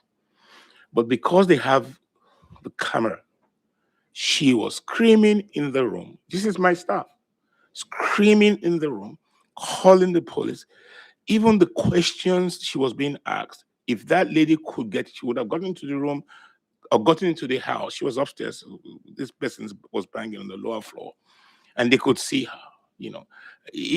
The time it took for her to speak directly to somebody who would come. Police came later, but she was gone. Was very uncomfortable, and the lady was, of course, 5, 10 minutes, 11 minutes, not sure what would happen to her. I'm not talking about one incident, but I'm looking at even what you've reported, and I'm wanting to say, look, strategically, what else can be done? What differently can be done, if any? And if there's none, it's okay to say that there's none. We're doing the best. Then we all know that that's the situation. I am not acknowledging that the police, both HRP or RCMP, not doing their best. We are. But is there something strategically different to nip what's going on right now? Well, I can say that through the call system, calls get prioritized based on the need of response. So I don't know the outcome. I don't know anything about that call other than what you've told me. However, officers, if there is imminent, immediate, they will be dispatched immediately while the information is being collected. I don't know if that's the case. They might be on their way from somewhere at the time. So without specifics, you asked the question about what more can we do. I think we're heading down a really positive path in the way we're working together holistically between the police and law enforcement the other components of public safety and the mental health and the addictions and those pieces. We've got a long way to go there, but I think the foundation is there for positive change. A lot of those resources a lot of those cases that draw upon police resources are now being managed by other groups. Once we hear from Rachel, we'll hear about that are probably better at it than the police. And I don't think the probably is probably not the right way to put it, which will allow, theoretically, police to focus more on police-orientated response, like you described. And we're getting there.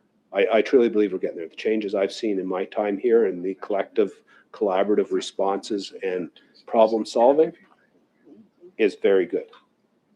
We're not there yet. Will we ever be there? But we're heading in the right direction fairly quickly, in my opinion. Any other commissioners? I would echo what you said, Commissioner, that, guaranteed if I left a vehicle open tonight, someone's going to go through it sometime between 1 a.m. and 5 a.m., guaranteed. And it just seems to be accepted, which doesn't feel right, that should not be the norm. And it just feels like the norm. So anyway, thank you very much. We're going to move on to our community safety update. And there was some very positive story about our new care team. So I'm quite keen to hear about that and the launch of the 24-hour service. So Rachel, over to you. Yes, so later this month, we will be expanding our hours to full days, 24/7.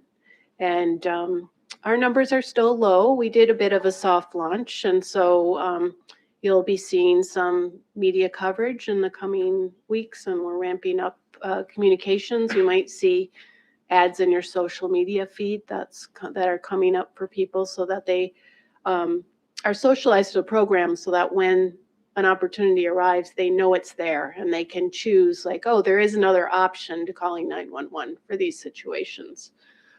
So just a reminder that CARE is crisis assistance and response, and it is intended for nonviolent crises. So individuals that are in distress, substance use, public substance use issues are a recurring theme in our city, and people are concerned, and they're concerned about safety risk to themselves and the community and children. And CARE is an appropriate service to call to respond to issues that people would have.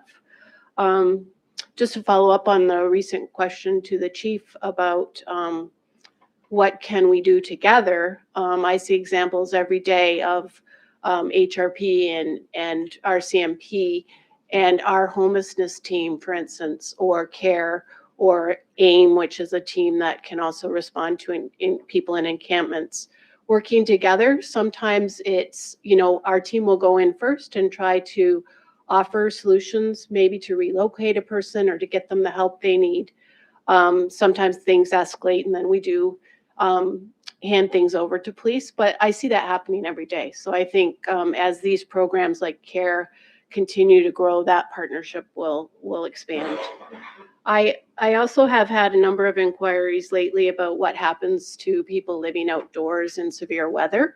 And so I just wanted to share a little bit about the type of response that we have in place. Again, we're working lockstep with the community police officers, but and our provincial counterparts. So we have a severe weather response, and it usually involves activating emergency beds. And then we go around to the community, our team. We work with our own outreach workers, but we also have AIM, which is an after-hours service. We have actually most people who are living in outdoors, we have locations mapped.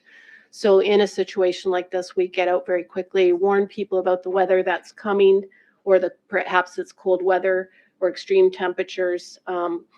Let them know that there are beds available inside. We can offer transportation. And if they do refuse, we try to check in. We make sure they have, really warm clothing, sleeping bags, and check in with them in the next day. So I thought it would be good for this group to know that that is happening. And if a citizen were concerned about someone maybe getting missed, and the risk to that person during a severe weather event, they could call 311 and then that message would get to our team to check. And that's all I have for today. Thank you. Thank you. Commissioners? Commissioner Mancini? Thank you, Mr. Chair. Thank you, Rachel. I want to hear a little more about the care team so far. You mentioned the numbers are low. Do we have some examples, without getting into the personal situations, where the team has been launched and executed? Can you speak to that if possible? Sure, we are getting, the majority of calls are being activated. The team is being activated, so they are appropriate calls. Okay. And we are able to respond. And this is a team that goes in person and actually supports people. So it's a wide range of distress type calls. And yes, they're making a difference. So, but there's capacity to do a lot more of those calls. So that's the key Is issue there right now. the examples, because all along, when do we activate police? When do we activate the care team? Are there situations where you've gone in together, or the care team has gone in and needed some support from police? Has there any examples around that? The calls are dispatched through 211. So that's the front door, and they do a really good job of screening. So we haven't had a lot of issues sending the team in so far where they needed to be escalated to police. It may have happened, but it hasn't been a recurring problem. So the screening process for that seems to be working well. And then we do as well prioritize, so triage like calls, whether they're a distress call with time sensitivity or not. But right now, of course, our numbers are low enough that we're able to quickly respond to most calls. Does that answer your question? Yeah, it does, yes. So is it other agencies that are calling upon the care team? Is it citizens? Is it both? It's a mix. Okay. Many of the calls are coming from service providers, but we're getting also calls directly from citizens for other citizens. So they're encountering someone they're concerned Right. about, and some self-referrals as well. So it's a good mix of referral Yeah, so sources. how can we help, Rachel? Because I'm thinking of our counselors. We all are very active in our communities and being able to reach out to our citizens. I think about different community groups that may be able to pass on the message, churches, et cetera, gathering places. The building that we're in right now, we have a community center, we have libraries, so where people are gathered. So it sounds to me like we've been looking for this for years and years and years. We're finally here, but sounds to me that we have to educate people on this. So, you may not be able to answer this now, but how can we help? I think there's ways that we can help. And again, I look at libraries where it's a perfect example. I sit on the board of the library board too. I can be of assistance there. Our community centers, counselors utilize our newsletters and so on. So, and social media. Certainly, let us know if there's an inn somewhere where we can have our team go do a presentation. There Okay. is an open house tomorrow for the community at Alderney Gate Library from 2 to 4. So it's a good opportunity for people to drop in and learn about the service. But we will come and do presentations. We need to get the word out. This could be shopping malls, businesses, Right. Yeah. landlords. So we have been, seeking out opportunities to share the service that's available. So let's take it offline, you and I, Rachel. I think there's a huge opportunity where we can be of value to get this out. It's such an important Wonderful. program. I wanted to be successful. Thank you. Commissioner Akindoju? Thank you very much. Through you, Chair. Thank you very much, Rachel. These services you describe, are they offered by a third party? Sorry, I didn't catch that. The care services that you describe, your services, are they offered by a third party? Yes, Who is this third party? Souls Harbor. Thank you.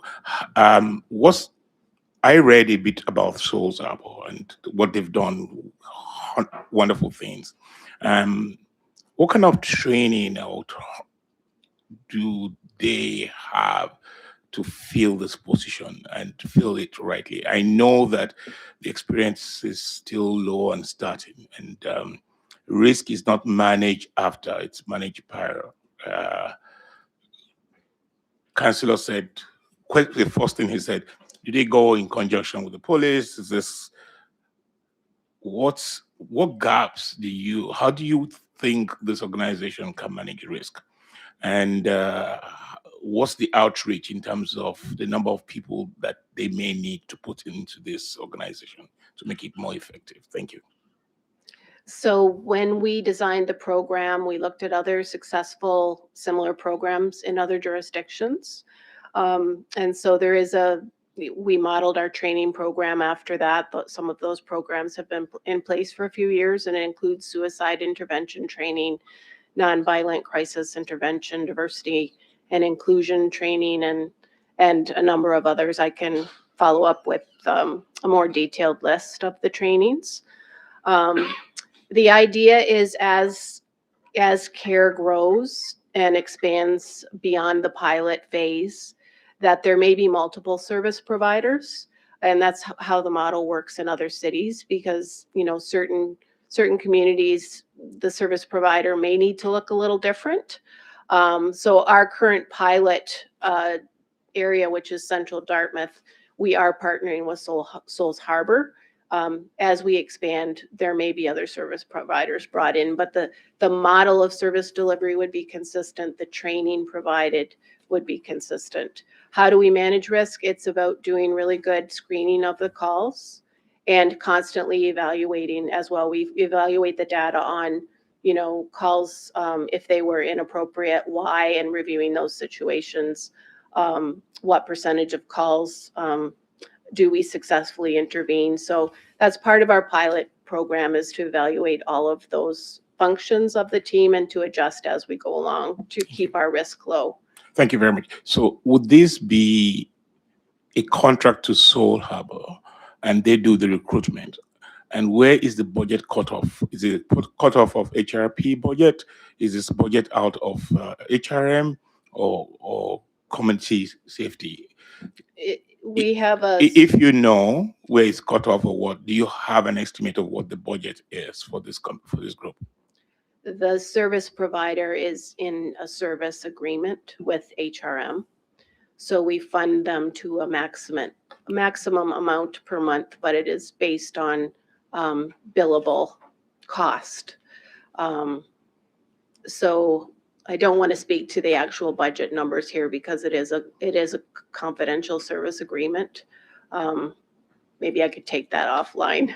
Sorry, I know you can, but what do you mean by maximum?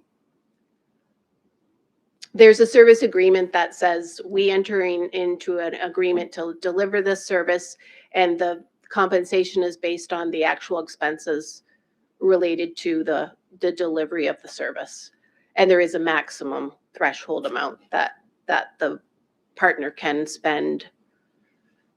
Would it be appropriate for me to ask that we have a presentation on the structure of budget to this cost structure, something that gives us an estimate of where this is going and where the boundaries?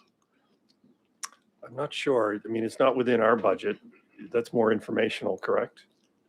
It is. It's within, if it's not within our budget, then why are we discussing it? So, I mean, it's, Well- we're going to talk about that budget issue Yeah, later. yeah. But I don't know. Well, potentially we could do a circular of some kind. Maybe we could take that offline and follow up to understand the financial arrangement a little bit better. Okay. But I understand commercial confidentiality. That makes sense. But what I understand from what she's saying, it's more of a performance based. As you perform and deliver a service, if you get no calls this month, we don't want to be paying this level. We want to be paying an appropriate amount to cover Well, the call work. The partner organization needs to hire staff and train staff and exactly. maintain a team, whether there's a call today or not, the team is employed to do this work. And so we are compensating the partner to do that. It is a pilot. It is a 2-year pilot.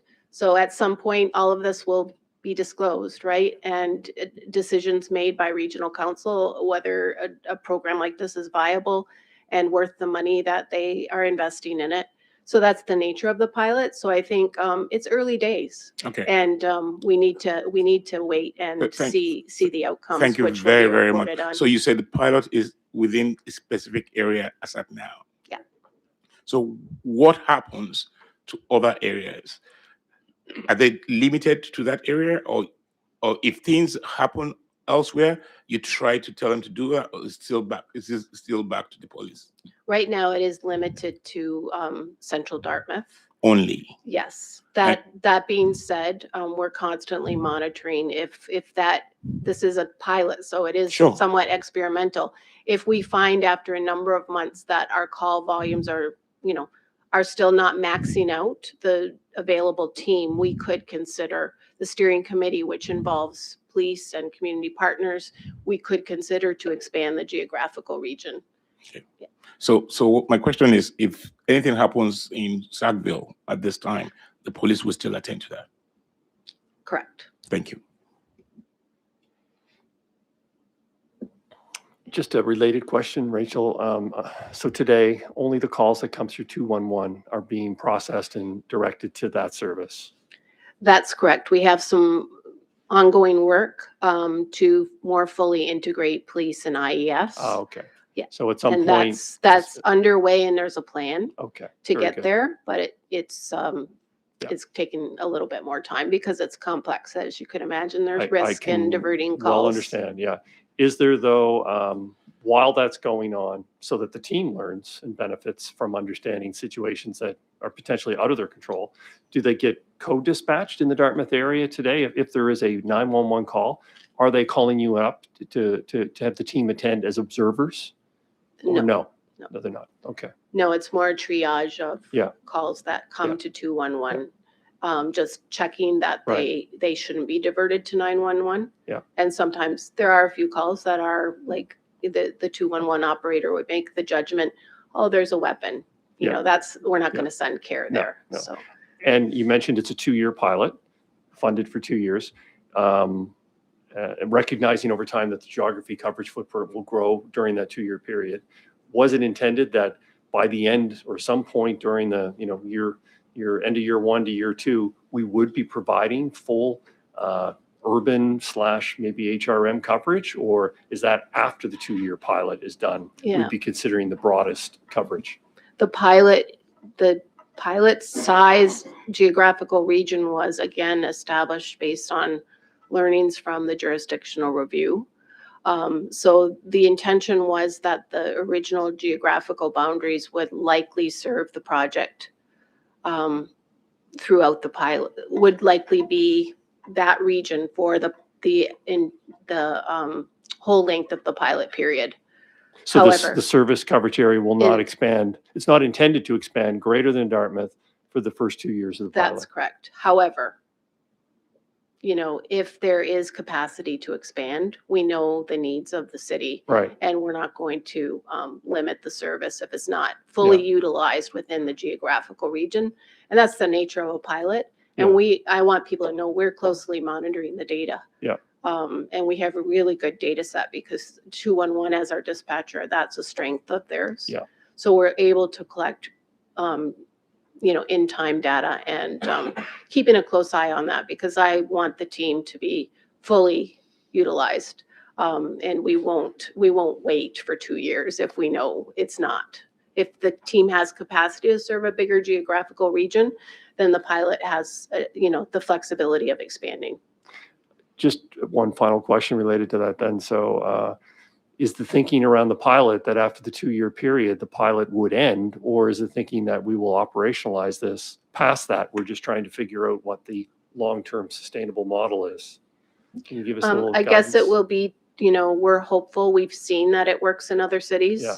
And, I think at this table, we're all convinced that there's a need in our community for an Exactly. alternate response program. So we certainly hope that after the pilot, we will have the data to show that this is making a difference, that it reduces pressures on other emergency services, and that it brings value to citizens, and that we can find funding to expand it to the broader city. I'm a little concerned though when I hear after the pilot. I mean, demand's not going away. It just feels like this thing needs to be operationalized. It needs to be sorted out as to what the sustainable final state, broader deployment would be. But continuing for it to grow is what I certainly like to see, for sure. So, no question there. Commissioner, one last question. Thank you. This really is not a question, but I just want to acknowledge, Rachel. All the time you come to the board meeting, you come with substance. You really answer all our questions. You're very knowledgeable. I respect that a lot, and I want to thank you. I thank you for all this is a new project, and the way you've embraced it and with substance and knowledge, and it must be said, it must be acknowledged. So I think on behalf of the board, I want to thank you because you're covering a need. Like the commissioner said, we've talked about this years and years. If you come to budget sessions, people have really ramped us down on the issue of firearms at every event, but gradually and slowly, things are changing. And to the kudos of people like you, probably, and Bill. So thank you very much. Do you report to Bill? Yes, I do. Okay. And thank you. I'll definitely share that with the team. That'll be very encouraging. Thank you so Appreciate much. it. And to add, I couldn't agree more, but it's also just one file. Like there are many other projects that are in flight here. And obviously this one is a new project that everyone has a lot of interest in seeing it be successful.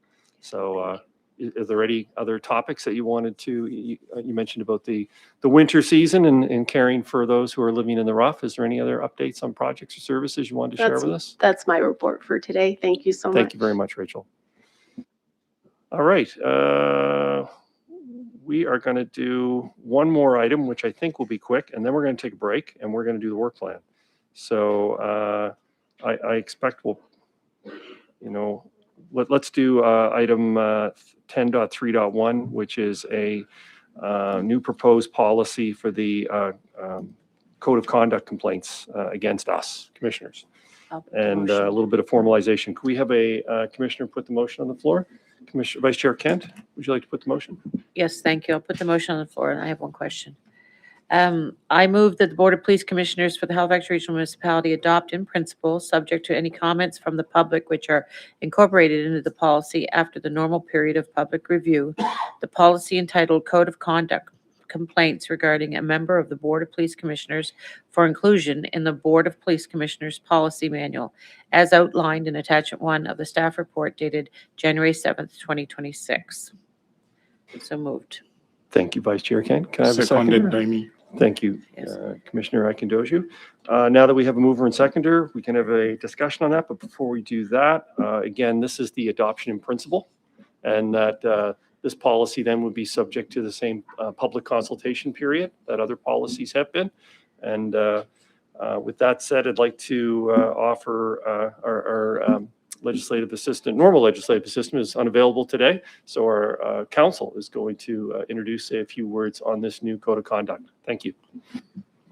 Thanks, Chair. And again, I'll be brief because I understand you have. Sorry, I said new code of conduct. It's not a new code of conduct. The code of conduct is actually in the Police Act for commissioners. This is about the complaints process related to someone who believes there's been a violation of the code of conduct. Thank you. Great, thanks for that. So again, just briefly, I don't intend to read it. It's all in your package, so you have that as well. And just as Chair said, look, as set out in Section 79.1 police regulations, all work of the board has to be in alignment with the code of conduct. And in that section states that all board members are expected to adhere to the code of conduct. And then it lists the standards that that all board members have to or are expected to fulfill. And so we've modified or we've set out everything that's in Section 79.1 into this policy so that there's not a back and forth. And the idea, just generally, the policy outlines the code of conduct expectations for board members, for commissioners, describes the process for the submission of the code of conduct complaint, and then it summarizes how the board's going to address that code of conduct complaint, including for the standards on how that complaint is to be addressed.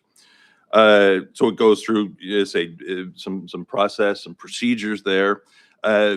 One of the key things is that it is, once you go through the process, it is in camera, so it isn't, and the idea is that confidentiality is respected for both the complainant as well as the board member through the process. So decisions can be made in an in-camera session. And it does, again, I won't go through it, but it does set out the various steps and decisions that the board commissioners here can take once that finding is discussed, investigated, and thoroughly decided upon. And lastly, a couple things again as well. I guess the idea, just to reiterate what the chair said, that this isn't at this point to say that, yes, this is the policy as it stands, that it is open for comment, questions, and then for the public review, and then coming back at a later date once there's any public comments put into the proposal, and then any comments that you commissioners might have. And then at that time, there will be another motion to accept it at that point. Thank you. Thank you. Thank you. Any comments, questions? We'll start with Commissioner Kent, Vice Chair Kent. Yeah, yes, thank you. First of all, I'm glad to see this come forward. I look forward to seeing if the members of the public contribute. There have been situations in the past where we have had to create a bit of a process, so this one is now very glad to see it will be in our policy manual. I do have one question related to adherence to the code of conduct under roles and responsibilities.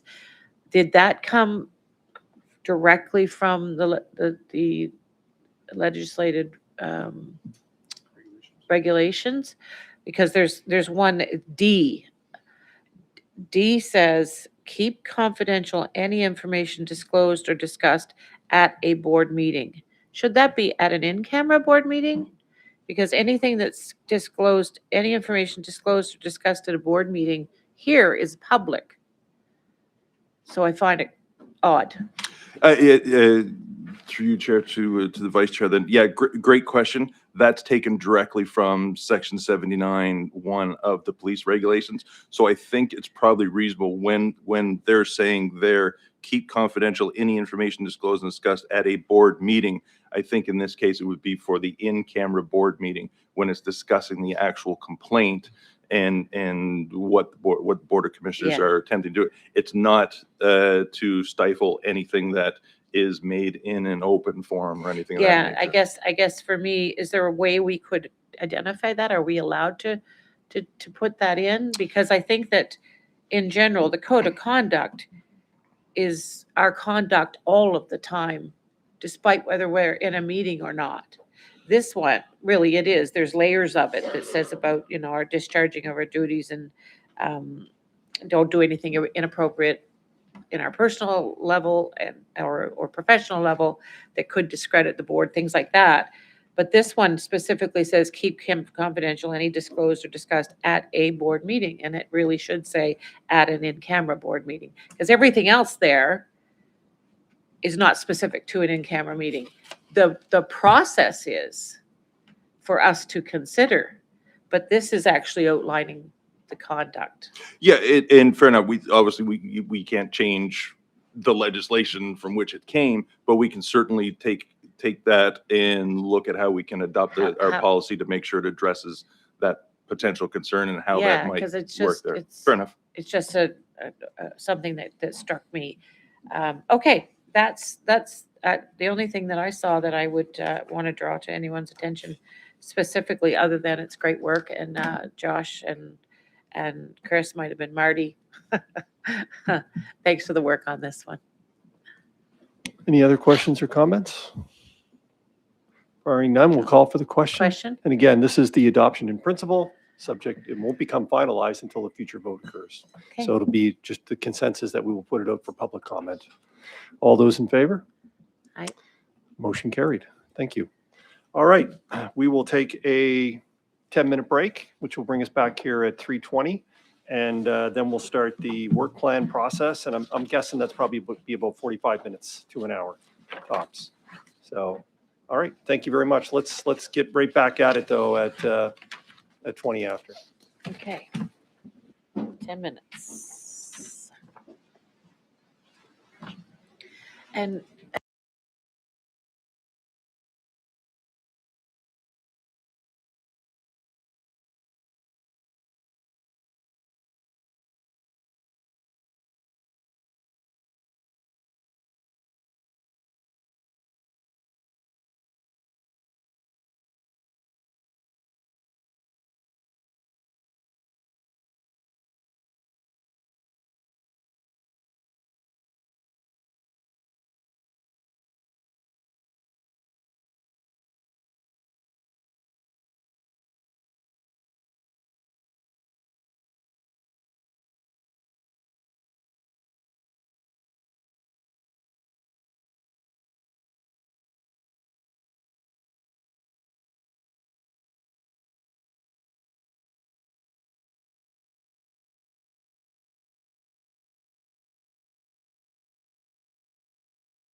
I'll put the motion on the floor if you want, Mr. Do we need a motion? We need a motion for change the rules. Oh, right. Let us talk as many times as we want. Uh-oh. Yep, thank you.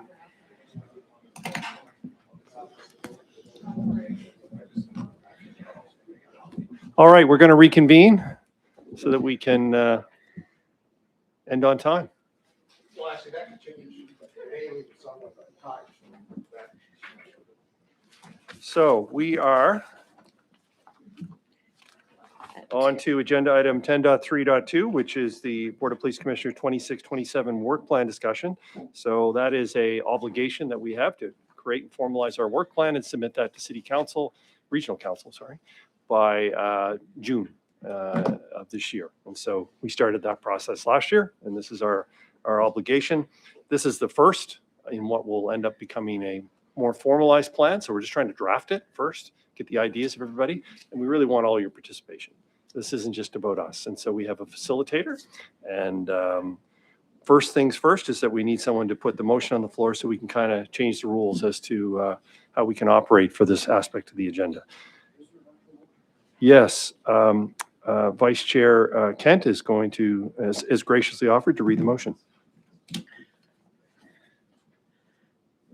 Thank you, Mr. Chair. I move that the Board of Police Commissioners for the Halifax Regional Municipality waive the rules of order, Section 75-1 and 3 of the Administrative Policy 1, respecting the procedures for meetings of the Board of Police Commissioners to permit commissioners to speak longer than the prescribed speaking times when asking questions or discussing item 10.3.2, Board of Police Commissioners 2026-27 work plan discussion. Can we have a seconder? Thank you. We'll call for the question. All those in favor? All right. Motion carried. Thank you very kindly. So we do have facilitator for today, Kathy Collette from I think it's from the CAO's office, right? Yeah. Who is the Senior Policy Advisor, is going to help facilitate the session, working with Josh in partnership. And so quite excited about that. So how do we want to start this? Take it over, Kathy? Did you want to give some introductory remarks, Josh? Sure. Thanks, Chair. So Josh Bates, Policing Policy Strategist. You each received a handout outlining some proposed actions to generate discussion. So I could go over that. Perhaps I'll go over that discussion paper just to initiate the discussion, and would be happy to take questions. And my colleague Kathy, as we heard, will be facilitating. So this is all in the discussion paper, so I'll just give a brief overview. With HRP's strategic plan expiring at the end of 2025, a primary focus for the board over the coming year will be supporting the development of HRP's next strategic plan, along with meeting the new requirement in our police bylaw to produce a long-term strategic plan for the board itself. Given the requirement for both HRP and the board to produce strategic plans this coming year, staff are recommending that the board and HRP collaborate over the coming year to produce a single strategic plan that will cover both the police service and the board. I'm sure that will generate some discussion. Producing a shared strategic plan is generally the approach taken by other police services across the country, and having this as a single document will facilitate the board's oversight responsibilities, while also ensuring alignment between the two bodies. Once adopted, the strategic plan will provide a framework for future work plans, which will outline concrete actions to deliver on the vision as outlined in the strategic plan. In the meantime, of course, the board has a legislative responsibility to submit a work plan to Regional Council by June 1st of this year. So as we heard, the purpose of this agenda item is to have an open discussion to discuss the areas that we'd like to see reflected in that work plan. I'll add as well that Regional Council is currently engaged in budget deliberations, so demonstrating progress in any specific area could be subject to budget availability as determined by Council. So the first broad area that's outlined in the discussion paper is around operational effectiveness and efficiency. So this focus area speaks to the core function of police boards both in Nova Scotia and across Canada. And the board has provided direction on several specific actions that fall under this area, specifically around producing police performance metrics, police transformation, and the Wortley report. And the discussion paper has some additional proposed actions in these areas for your consideration. The second proposed focus area is around community engagement and representation. And this core function, of course, speaks to the important role that police boards play in community engagement. A need to enhance the board's community engagement efforts was a key theme in last year's board self-evaluation. And I think it's safe to say that there's continues to be room for improvement in this area. So one area that we could look at is around the fact that there's currently 3 policies around community engagement in our policy manual. So an action could be to consolidate those 3 policies into a single policy that reflects kind of where we are currently and kind of the new action items that we have on our plate, including, of course, the community survey on policing. The last focus area is around policy development and governance. The board, of course, has produced several policies over the past year or so, and we could discuss some future areas for consideration around policy development. A couple that come to mind are around police and artificial intelligence. Of course, this is an emerging area. Another area could be around looking at how police collaborate with the care team, right, as we heard about earlier in the meeting. So in terms of next steps, as I said, this discussion will inform the development of a work plan that will come before the board before going to council by June 1st of this year. And as we heard as well, we have my colleague Kathy with us to facilitate the discussion. Before doing that, I'd be happy to take any questions either on the discussion paper that you received or the status update on the current work plan. Thank you. Just wanted to add, this is about trying to identify activities. We're not trying to question the merits of the idea. If there's a point of clarification that somebody might need, feel free to ask the commissioner who's suggesting or the member who's suggesting the topic. But we're not trying to beat it down at this time to say whether it's yes or no. It's about, is it an idea that's worthy of further research and consideration? Yeah. Shall we begin? Over to you. All right. Do you think this? Oh yeah, that's right. You can go ahead. I'll take both of you together. Oh, I was just going to start. So if Yeah. you have a question, now's a great time to ask it.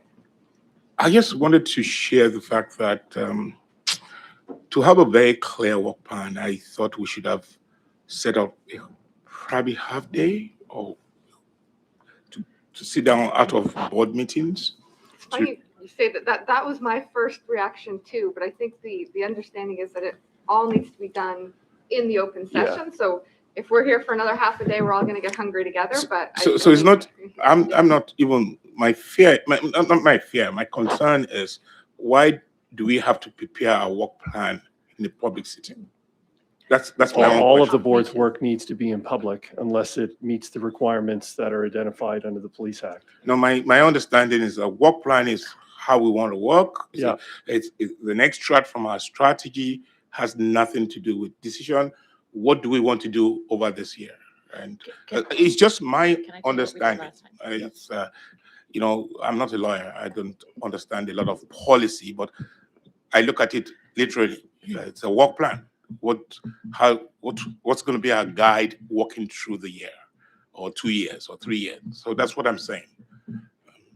Thank you if you think that it can be rushed at a meeting. That's okay. Can I add something to that? I certainly appreciate Yemi's approach because we had the exact same conversation, I think 2 years ago, maybe one, Josh, I don't remember when we 2.5. revisited, Yeah. 2 years ago. And we were able to accommodate the in public by creating a workshop environment. We did it at City Hall and we really dug into this and we were able to do it under the legislative requirements by advertising it. And we just didn't get anyone there, but we advertised it. So we met the requirement and that was okay.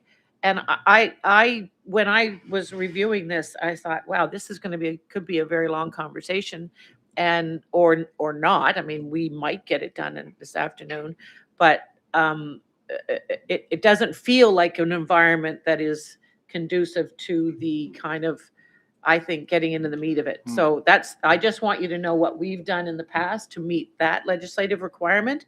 It was successful. We did it. And that's why we came up with this major piece. And Josh then took it off and worked on the execution side of it. If I may also, I mean, in the past, we've done this under Chair Craig and under Chief Kinsella at the time. We did it at HQ and it wasn't public. We went off, we spent the day going through this. So I too don't understand why it has to be done in public, or not opposed to the public watching it, but they're probably not interested in listening to us about this topic. The results of it, the presentation of it, that's different.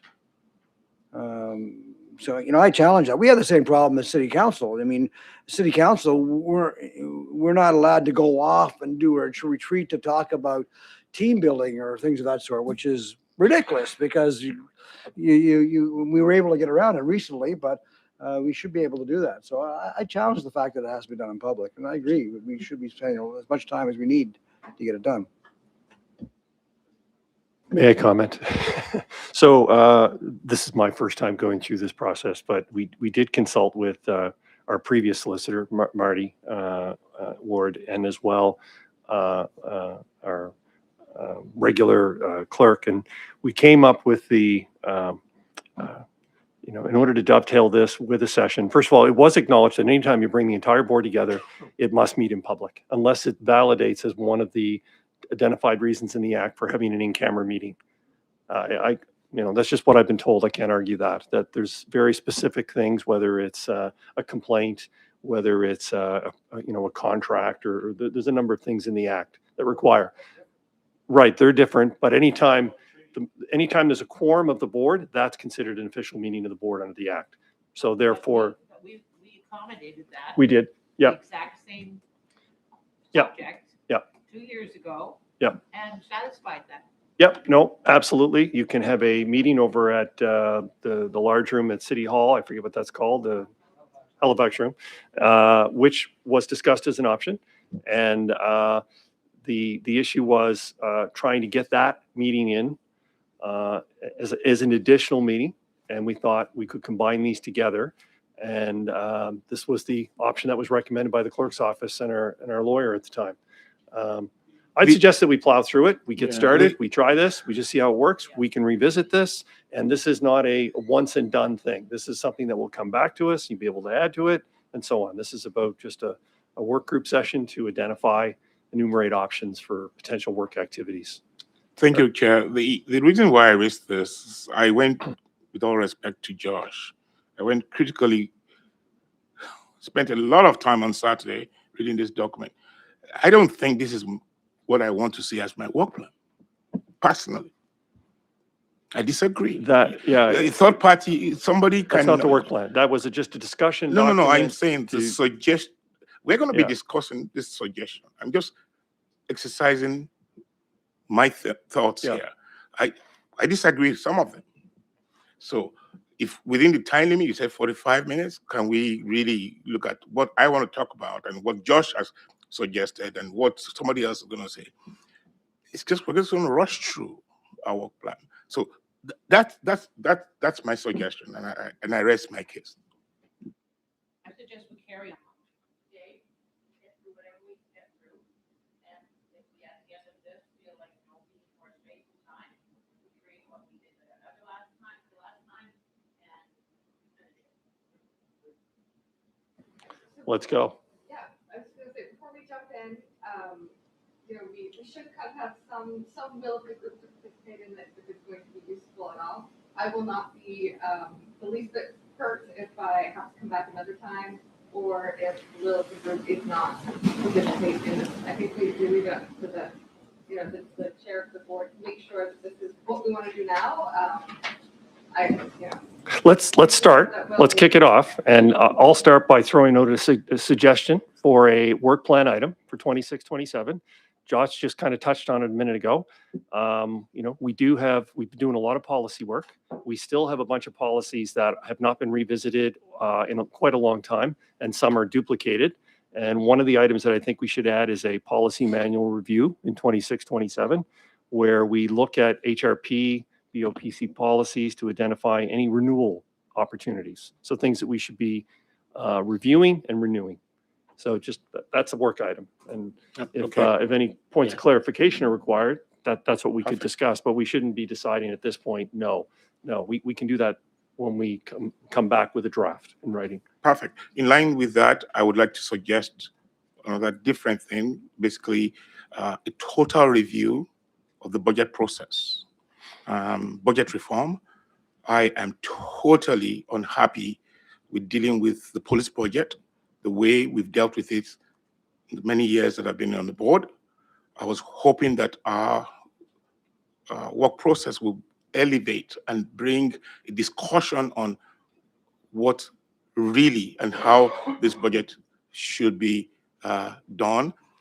We look at a budget over 9 months and we just come do the same thing. Last 5 years or 4 years I've been on the board, it's just the same thing. Talk.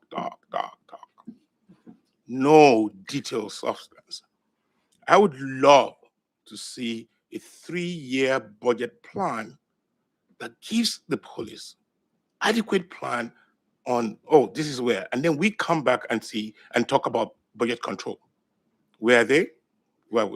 What's the difference? So I would love to have a total budget reform or rethink on the process of budgeting within the board or with HRP or RCMP, if that makes sense at all.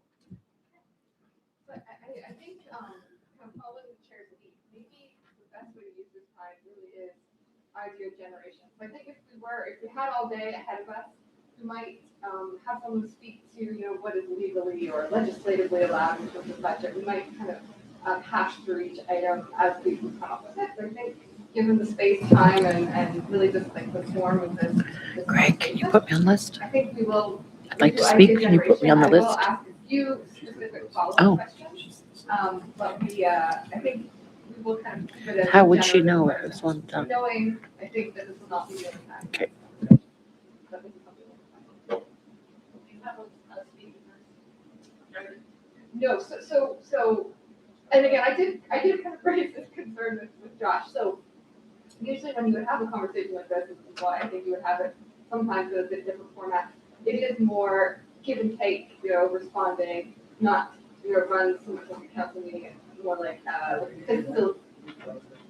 facilitated discussion. So my understanding in meeting with Josh and Chair O'Malley, that we were going to try and run this like a facilitated discussion without the council format, but on, in public meeting. And that, there would be kind of an understanding amongst board members that this is what we were participating in. So is there the comfort in that room? Because this is your meeting and, it should be what is best suited to this conversation. Does that work for you? Okay. So I think if you want to speak next, just kind of wave and I'll go back and forth. Was that your hand? Okay. Great. Thank you. Okay, I would like to see us spend some time in the future around the 2023 police transformation study and around how our integrated, and that's specific to integrating governance functions. So I'd like us to spend some time reflecting on the ability that our two chiefs have to shift and do things together. I don't feel comfortable today sort of putting on a list of those things that I think that they should be. I think that I know, Bill, you are our go-to when we talked about the big transformation study around whether or not Halifax was even going to continue to proceed with 2 services. I really think that us as a board, that decision's been made. Us as a board need to spend a little time to see it. We did change the reporting to be more of each of them would report on something together. And we've done, today was a good example of how we we had an issue, forget what the item was, and then we talked to both of you, chiefs. But I'd like us as a board to give that some more consideration, because in the police transformation study that came out, was prioritized. So I would like us to do that in the future and put a little energy on that one. Great, that's been So- captured. And so for anyone who's interested, that's an item on page 3 that you can refer to. And that- and you're referring to this document, the chart? Nope, Nope. this is one. the discussion paper. Okay, perfect. And I think, I love that we jumped right in, but my opening question for the group, which maybe we can come back to, is in terms of the 2025 work plan that was distributed for this meeting. So this is not a proposal for the future work plan. This is the work plan that we have, just kind of completed and is wrapping up. And it's divided into 4 groups: develop, engage, adapt, and evolve. I'm wondering what's the sense of the group on whether or not we want to keep those 4 buckets? Did those 4 buckets work? Could I would suggest that comes as part of the outcome of the planning for the strategic plan itself. Yeah, me too. I would think let's stick to the actual work plan activities and then the framework. I know it feels like the cart and the horse and all this sort of stuff, but I think that's a very big discussion. And, if we're going to do it integrated with HRP and stuff like that, Right. we should be doing that and give a lot of thought to that. I don't know if So I that's a think- big question. Yeah, Feels like a and I big think that's question. a great point of clarification for those maybe watching for the room. So we're working on the work plan. One element of the work plan, I think we know, is going to be developing a strategic plan. So future work plans after this one will come from that strategic plan, the future strategic plan. But we're in kind of an interim right now. We're in a bit of a, moment where we don't have a strategic plan and we are coming out of a work plan. So I think just thinking about maybe for the last time, how do we want to organize this work plan that will have the strategic plan coming out of it? And that's basically my summary, my headache, because our work plan, and I'm going to move forward, should come out of our strategic plan. One other thing is I've had a lot of alignment or in line with. I think our strategic plan should be totally different, would align with HRP's strategic plan because their function is totally different from ours. Whereas we are governance, they are more operative. So when I read through this, I created 4 pillars that I think would help our discussion. And those pillars are legislative stewardship, strategic governance, financial oversight. I have buckets under each of them, and community trust and performance. This should tie to our strategic plan. And then we will create a work plan and priorities in line with that. I've been on the budget now. This is going to be my 5th year, hopefully, or 4th, 5th year.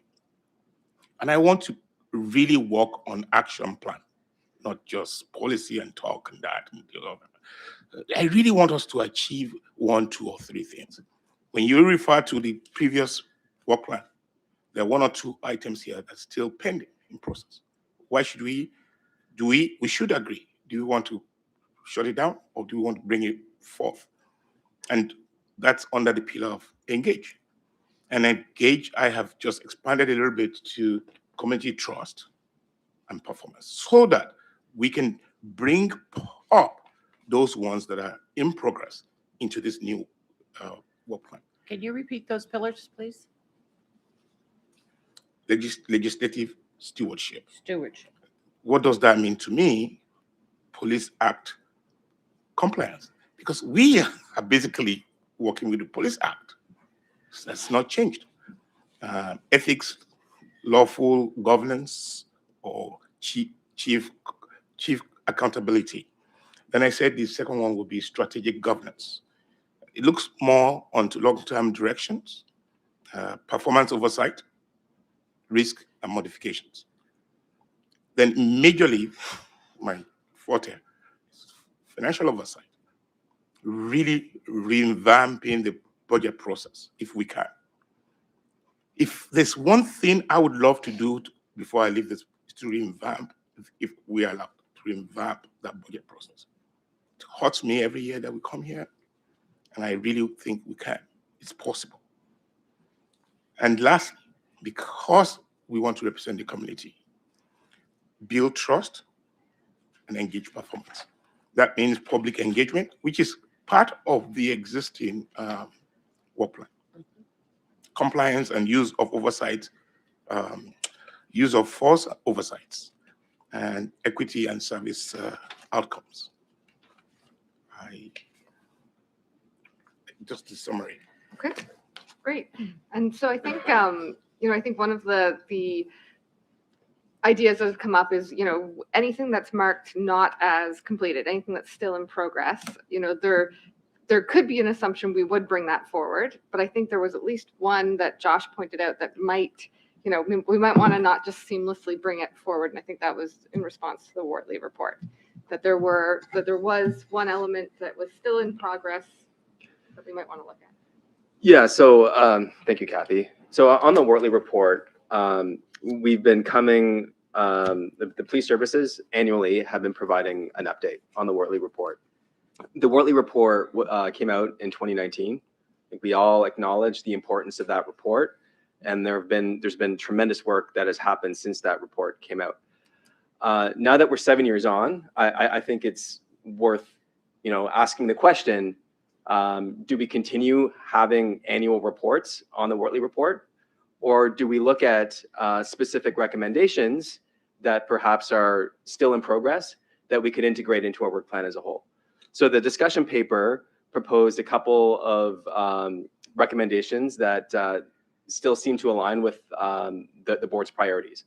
So one is around race-based data collection, which aligns with the use of force policy that is under development, right? So and then there's another one that's escaping my mind right now. It's in the,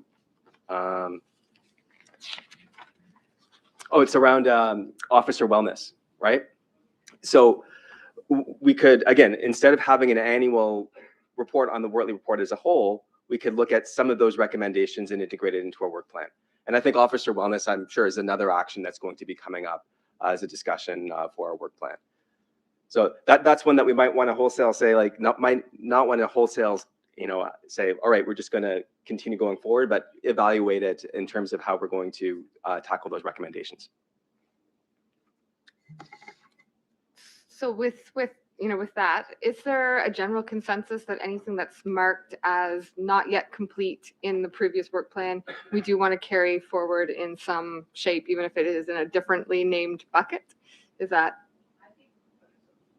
I think it's too early to decide that. It could come into a draft. Yes, I'm okay. I agree with that, but I don't want us to. For me, today, I really think that we should consider working through this paper, this suggested from our policy advisor, and the ones who put that together. And we have a new world right now. We have the policing review mandated from the Department of Justice, a lot of things that are going to be potentially looked at and changed. So I feel like this Wortley report piece, for instance, is too far into the functional weeds of the day right now. It does not have to be identified specifically in the work plan yet, for instance. I think that's too into the weeds. We need to have more of an overarching look. What do we want to have in there? That's why I kind of pulled one out of your suggestions and said, I definitely want to see that one. I have a lot to offer, I think, on whether or not we should be doing one together. I'm not a fan of putting the two together. We should have one that's the board's strategic priorities, but we need to align, I believe, with some of the priorities that the police have. I don't want us to be hemmed in by one priority for our work plan to be all fully sort of aligned and dictated by the police strategic plan, because I think we have to have a governance space that allows for us to say, no, we need this. So in the future, if something comes along. Anyway, that's my view on those couple on the Wortley ones. I have no issue at all with us coming to a regular board meeting and saying, we need to look at this. Josh, we've done that before. And I think that's one of those ones that we do really rely on you to bring forward and say, we're looking at the request list of all the things we have to do. We need to deal with this one. Go back and revisit it. But I don't think that needs to be specific as that in the work plan. Great. Are there other themes from the discussion paper that was shared for today that someone wants to speak to, highlight, or ask a question about? I think I saw Chair I agree. Oh, Oh, sorry. sorry. I think I saw Chair O'Malley and Chair Mancini, or sorry, Councillor Mancini, did you have your hand up? Okay. So we'll go to Chair O'Malley and then Commissioner Akindoju. One of the items that I believe is on the current list is around we were doing a sexual assault investigative case policy pilot, and that at some point I think we should be operating at a policy level, and so that we should work towards or have an item on the work plan that looks at identifying, potentially creating a sexual assault investigative case policy or review policy. And potentially that requires a little bit of a working committee of the board to, just like we did with the use of force work. Great. So I believe that's in the current work plan, some aspect of it, the pilot, and so this kind of an extension to it. So I'd like to see that carried through. Yeah, that is in the current work plan, and that's one of the ones that's ongoing. I believe we're going to be having a report come forward to the board at a future meeting. So that report will inform next steps in terms of where we go with that item. So we'll go. Okay. Commissioner Mancini, Commissioner Carter. And, Beauty first. You go ahead, sir. Yeah, I just thought out of the things we're looking at here on the document we're looking at, I'm just looking at number one, operational effectiveness and efficiency. And with respect to that, I'm concerned as a taxpayer, the cost of policing keeps going up and up and up, and eventually it's going to harm our city, our community, our province, and so on. So that efficiency piece is a lot to do with the piece that Commissioner Kent brought up, which was bringing up the issue of how do the two forces work better together. So there's a ton of duplication out there right now, and that's part of efficiency. How do we minimize duplication of services and make it most effective and reduce costs that way? For me, that's a huge issue. We're duplicating things all the time, having two sections that do the same thing when there should be one doing it. And if you look at the provincial policing, and that's one of the problems, is we don't know what the province is going to be doing yet. If we knew what they're doing, it might be easier. And if they said, oh, we're going to be more like the Quebec model, where your provincial police are the guiding force and they can supply these expert services to all the other municipal police departments instead of duplicating them. So that's an issue for me. But unfortunately, we don't know what the province is doing. We're going to have to ask and find out. And certainly, those comments work really well with the police transformation and the conversations around integration. So I think we can highlight the efficiency and the not duplication part, but that's part of that greater conversation, would you say? So for Quebec, as an example, their duplication of services is minimal, and they save a pile of money. And everybody in Quebec gets the same level of policing, no matter where you live, because of that. So anyway, that's where I am on that. Commissioner Mancini, did you want to something? Well, I'd like to chime in. If we knew what the province was doing, we'd do better. Man, oh man, how many times have you said that, Becky? So I struggle with getting too deep into the weeds part, because I look at why am I personally sitting on the Board of Police Commission, right? For me, the reason I sit here, top of the list is officer wellness. That's one of the main reasons why I'm in this. And I tag into what the chair talked about, that whole intimate partner violence, sexual assault investigating policy ties in. Those are two things that really stand up for me and why I'm involved in this. So this is not about me. It's about us as a commission. But those are things that I think are the top of the list. And if we can address those things, we're serving our public better and we're serving our officers better. So I don't know if that's Yeah, absolutely. That's great. Yeah. Thank you. Commissioner Akindoju, you were Thank- so patient. Thank you. I agree with the last two speakers clearly. I do, totally. But where do we pack that? For example,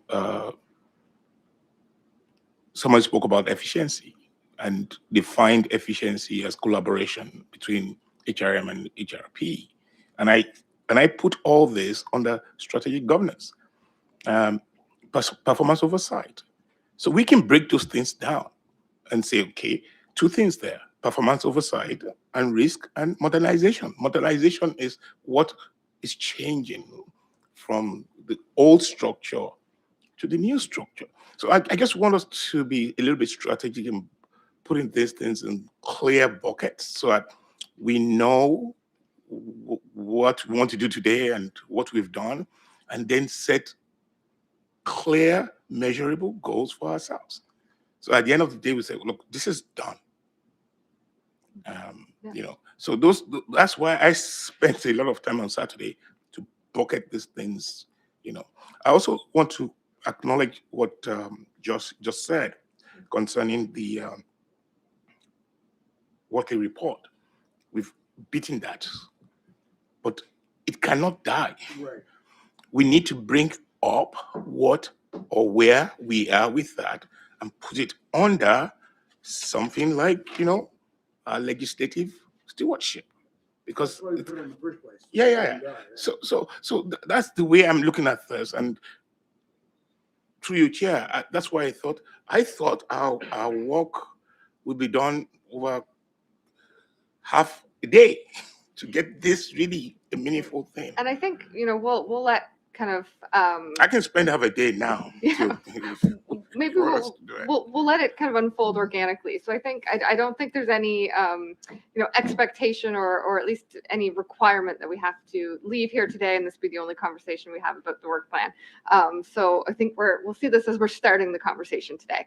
So we've captured the buckets you've proposed, and I think, you know, one thing I heard that we're not necessarily tied to the buckets from the old work plan. I heard from the chair that it might be too soon to even talk buckets, but we did capture the ones you proposed. So I think if we keep the idea generation coming today, that will at least help us in the next conversation. We'll make it iterative and we can maybe start proposing buckets then. So maybe we have not lost those and, you know, those suggestions, but maybe we'll keep the ideas of things that the work plan should cover coming. If that works. Chair O'Malley. I totally agree with the idea of more activity around the policing transformation. We probably need a policing transformation committee of the board because I think it's such an important topic. I know the CID review is underway. That's an example of where potential improvements could occur. And so some more activity in that area. Kind of related to that and unrelated to that though. You know, HRM has been a real leader, which I think the province has noticed about with its initiatives and investments in community safety. And I think we're just at the start of how we can bring those services closer together. And so I think something around community safety integration, like identifying more ways to collaborate, strengthen public safety initiatives, and overall, you know, HRM public safety as a result of getting the three groups here to work closer and closer together on topics. You know, we started the process, but what else could we do? What's the art of the possible when it comes to improving community safety with better collaboration between the police services and our community safety group? So I think that should be something we should look at. Perfect. I think Vice Chair Kent was. Thank you. Thank you. I just want to recognize that I really appreciate that Yemi took the time to give some thought to the pillars. I think we do need to shift around a little bit of them, and I think that over the course of time, we're going to see if they can slot into them. I've sort of started to create a chart here myself because, you know, maybe I think we truly need that within our strategic plan. So I'm kind of doing a vision. I'm kind of looking at what you all are saying and seeing where they slot in. And again, I agree with the continuation of the work plan space that we've done. Maybe maybe, maybe not, but we should leave it open.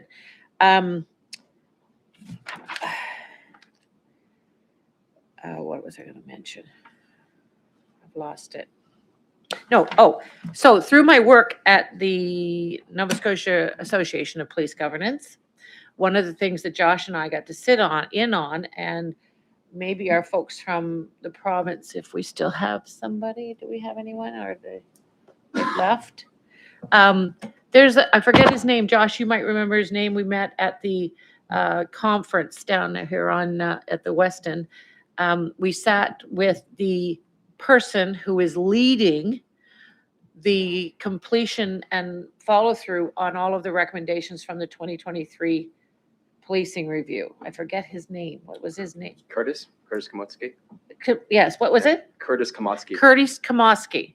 We met with him because he wanted to give us, all of the police governance folks from Nova Scotia who attend that association, he wanted to give us a sense of where are his priorities and how he executes.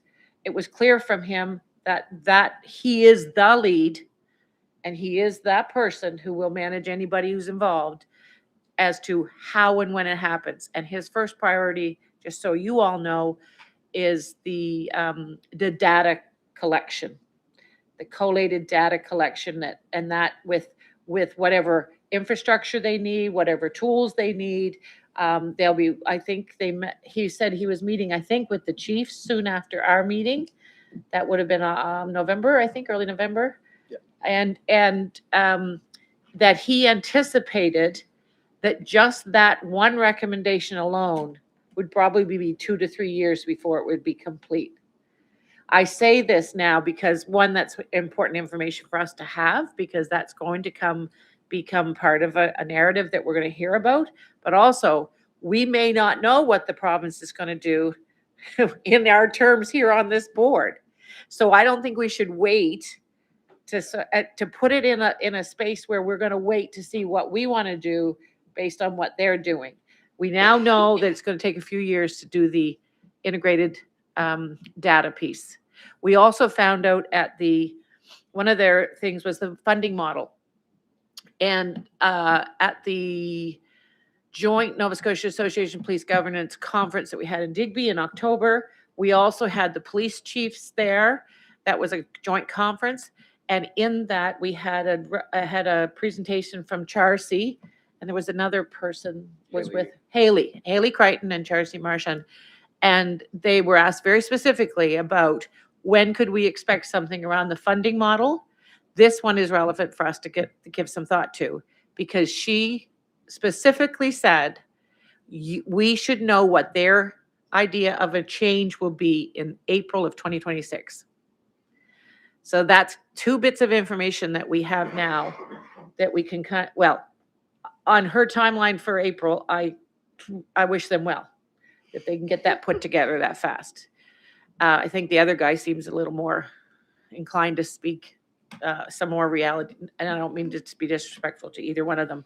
I think it was Charcy that mentioned that, but just an FYI. So they're open now to giving us more information. In fact, I think I have a meeting, and Josh, are you part of the meeting? Yeah, in fact, this week or yeah, thank you for next week? bringing up those meetings, because all commissioners are invited to those meetings. I think that there's at least 2 upcoming. One is going to be on police standards, and another one is going to be on the community safety boards. So they're scheduled for every 2 weeks. They don't actually happen every 2 weeks, but I would encourage all commissioners to attend those There's meetings. one earlier than That that. should be in your Is calendar. it possible to let us know ahead of time? I know you did send him an email. Yeah, there's one coming up very Yeah, soon. I'm not sure. I think I saw. Yeah, something. if Is I it find out a Wednesday? meeting's Yeah? going to be canceled, I'll let you all know. But for now, they're all in No. your calendars for every 2 weeks. So the last one was canceled. Yeah. I'm told that the next one is happening next week. So I don't have that. Yeah. 14th. Um, Oh, that's today. If I could, Yeah, you're right. just like we're in the blind with the province, we were kind of in the blind a bit too with HRM. So we were waiting for HRM to develop their Yeah. strategy. We have an obligation to produce a work plan. We wanted our strategy to be based upon a new HRP strategy, a new HRM strategy, but we still have an obligation to produce a work plan for Right. June. So we have to be a little flexible with this. Yes. I know the pillars are not great. We're going to redo the pillars, but it can't stop us from thinking about obvious initiatives that Right. need to get tackled in the next year. So hence why this might feel a little awkward. But we have no choice but to keep moving forward. And on that note, I have another topic that I wanted to bring forward. Good. So you had the idea of a policy review, but specifically our public engagement policy as a board. That, you know, we need something. It needs to be clearly defined. I mean, we're here to, aside from just the oversight, we're supposed to be aligning, ensuring our police services are aligned with the values and the priorities of our community. We can only find that out through engagement. We're starting to do the survey work, but, you know, the actual community engagement, whether it's tapping into existing sessions that our police services do, whatever it is. We've seen, you know, across the country, many examples. I think we need a strategy, or I wouldn't call it a strategy, a policy/plan around Policy that plan, subject. yeah. And if I could add one other while I have the microphone turned on, in general, you know, I think as a board, we should have a policy in general to guide our police services around AI, data sharing, data analytics. You know, what is acceptable? What are the guardrails that we might want to put around those? So as opposed to a case-by-case, technology as it comes up, I think we should have an overall policy as a board about those three subject areas. And I'll keep quiet now. And, you know, I think part of the intent of this was that, you know, our collaborators who are here and still at the table, you know, if you have ideas for things that you think should be covered in, you know, the work plan of the board, that I can't see you as well. So like kick me under the table or something if you want to jump in, but that this is, you know, truly collaborative. So if you have thoughts. Okay. Perfect. Yeah. Sorry, one other thing that we should be saddled with is it's the human capital resources and what do we call that? Things like I've always raised the issue of police headquarters. You know, the environment in which they live, they work. I think that's one element of the previous work plan that I think is coming forward, if I remember correctly. Under what? How do you couch that? If you Pardon? want to help me, how do you couch that to make it continuously be on our focus? The police welfare. I use the word welfare, Okay. and that will include, you know, the issue of the building where they operate from, the access to vehicles, the type of vehicles they use, and what those vehicles can do and cannot do. So part of my issue of bringing up the budget is that, you know, we talk only about an aspect of the operating budget from my perspective, not even the whole operating budget. And we do not even talk at all about capital budget. We're dealing with only one leg. I mean, both chiefs are standing with two legs, with one leg. And we think we're governing strategically, or we're having clear governance of what the police is doing and how they're doing it properly. From what I have seen, I see that whole arm of budget in HRM budget. And we were talking earlier today about the care group. Also, how would they integrate with police or not the other? So there's so many fragments actually that we would love to have clear oversight if the councillors or HRM would allow. You know, So I think, you know, understanding that this will not be the only work plan conversation we have. Maybe, you know, one note for the next work plan would be to have someone who is an expert, which is not me, on, you know, the limitations and opportunities around the budget process to speak to that, because I do believe there are some very clear kind of legislative requirements that, you know, we have to work in, but it might be really helpful to have someone present on that at our next conversation. I'd say we save that for after the work plan's created. We've identified, I think, the need for revisiting the work plan, the budgeting process, and that whatever committee looks at that can examine that, come back with an approach, and then they can become informed about what restraints there might be around that process. But we could park that until after the work plan's created.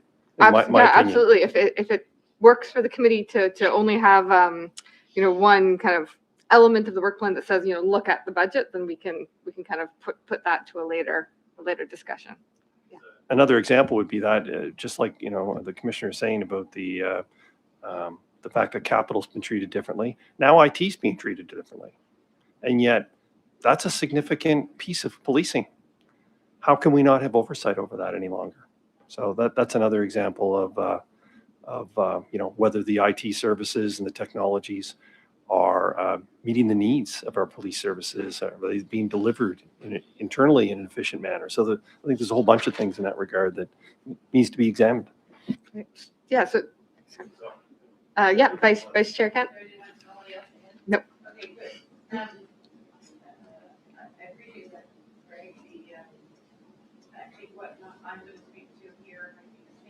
Do you have your mic?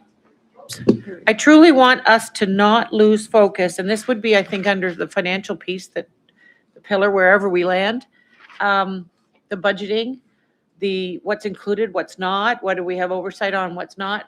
But we always have to have, I think, when we go into these discussions for the next probably 10 years, we have to have an overarching lens of growth in the municipality.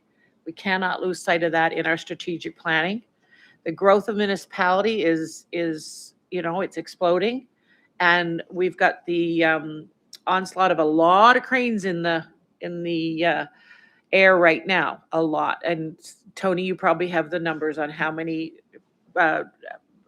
development plans have been approved, and the number of units. I think we're in the 7,000 range. So that's 7,000 times 3.1 is or 3.5 would be the census amount of how many people are going to be in these spaces, and mostly under HRPs. When you think of the cranes right here in the urban center, is the under HRP, but we have to think about all of that. And RCMP, we've got growth areas at Morris Lake, we've got growth areas in Portobello, we've got growth areas now that we need to think for both services. How are they going to deliver, and how do we fund and be prepared for funding for that growth, for our police services to be able to respond according to what the city needs? So as an overarching piece, I don't know where that slots into the picture, but we have to look through that lens. Thank you. We have a brief lull in hands. So thinking, still that we're at idea generation, and it does not have to be, already, well articulated or fleshed out. I think this is really like a generative process. So is there anything else that, for anyone, to Commissioner, is there anything that you'd like to kind of try out and see where that lands? I'll jump in just a tiny bit. Some of this will come out, I think, go to the provincial review when it goes to the governance piece, is the direction of the province to go to more community-based boards and the like. I think for the board is understanding, and I think the board has an opportunity because of the way we are structured here to have some influence on that. So as opposed to being a passive observer in something being developed, I would encourage the board to potentially be actively involved on the provincial level in those discussions. So, because there is no other board like this in Nova Scotia, right? That has both RCMP and a municipal force that has by invitation invited community safety executive director in a broader sense at a regular meeting. So I was just saying is the board is thinking about how the board grows themselves, how does that board grow within the broader governance structure of the province? Thank you. Okay, Commissioner Mancini and then Commissioner. Thank you. Just to build on that, Bill, in your opinion, does this board have a different level of influence of any other boards just because of our sheer size and because we are the capital city? I'm probably biased, but I would say yes. In the fact, I mean, some of the details around where the province wants to go are not known as yet. But again, I see that one could say that is a a weakness. I see it as an opportunity. Hmm. I see it as an opportunity, between the Nova Scotia Police Association of Police Governance, but the board itself, because I think this group is uniquely situated to understand their role as the policing advisory for the RCMP, and also as a board of police commissioners for a municipal department. Yeah, so I see that as an opportunity also. I think that's a huge opportunity, and I never thought about it before, that we should be taking advantage of that opportunity, because they're building it now. Once it's built, it's a done deal. So thanks for that. Yep. Thank you. I can give some feedback on that as well. By the way, I don't think I ever did get to do my presentation on the police governance meetings that we had. So I'm kind of giving it now, giving you all the key features. So I know it's not the. Well, this is the purpose. I'm going to refer to these two comments. Yes, exactly. I just want folks to know that another piece of what was spoken by Charcy and Haley was around those community boards. And what was very specifically said was that someone asked, are we going to, as board members, boards around the province, are we still going to exist? And she said, yes, like it's not like they're going to just suddenly disassemble the boards. What it would be is they would pull us into what they envision as a new word, new language, community boards. And what the development was that they were using Halifax as a bit of a model around the diversity of who we have on these boards and how we are developing our policies and a lot of that stuff. So that to me shows that we are actually in a stronger position of influence, and I think they positioned us there, and that we now need to make sure that we continue to drive down that road of having that influence. So when we go to these meetings that we're going to start with Wednesday, for me, it starts on Wednesday, is to say that, to speak about the things that we're doing to make sure that we share our experiences and our priorities and the way we're developing policy and all those things. So they see this as something they should integrate into these new entities. So I'm reinforcing that. Go ahead. Just a follow up. Would it be possible for Josh to please sometimes, if we cannot attend this province and whatever meeting, send us a clip of summary of some of the discussions there, so that we at least of the know of what's going on? Yes. Thank you. Very concise. Thank So, you. Josh may have it, but there's been 2 PowerPoint decks for the last 2 meetings. Has the board been getting those? No. We can. I thought perhaps it's, if you don't have them, I'm happy to. There was a deck again. on the single RMS and also a deck in relation to the resource. There's, I have them here anyway. Yeah, we'll make sure 2 we'll or send them 3. around to the board. Yeah.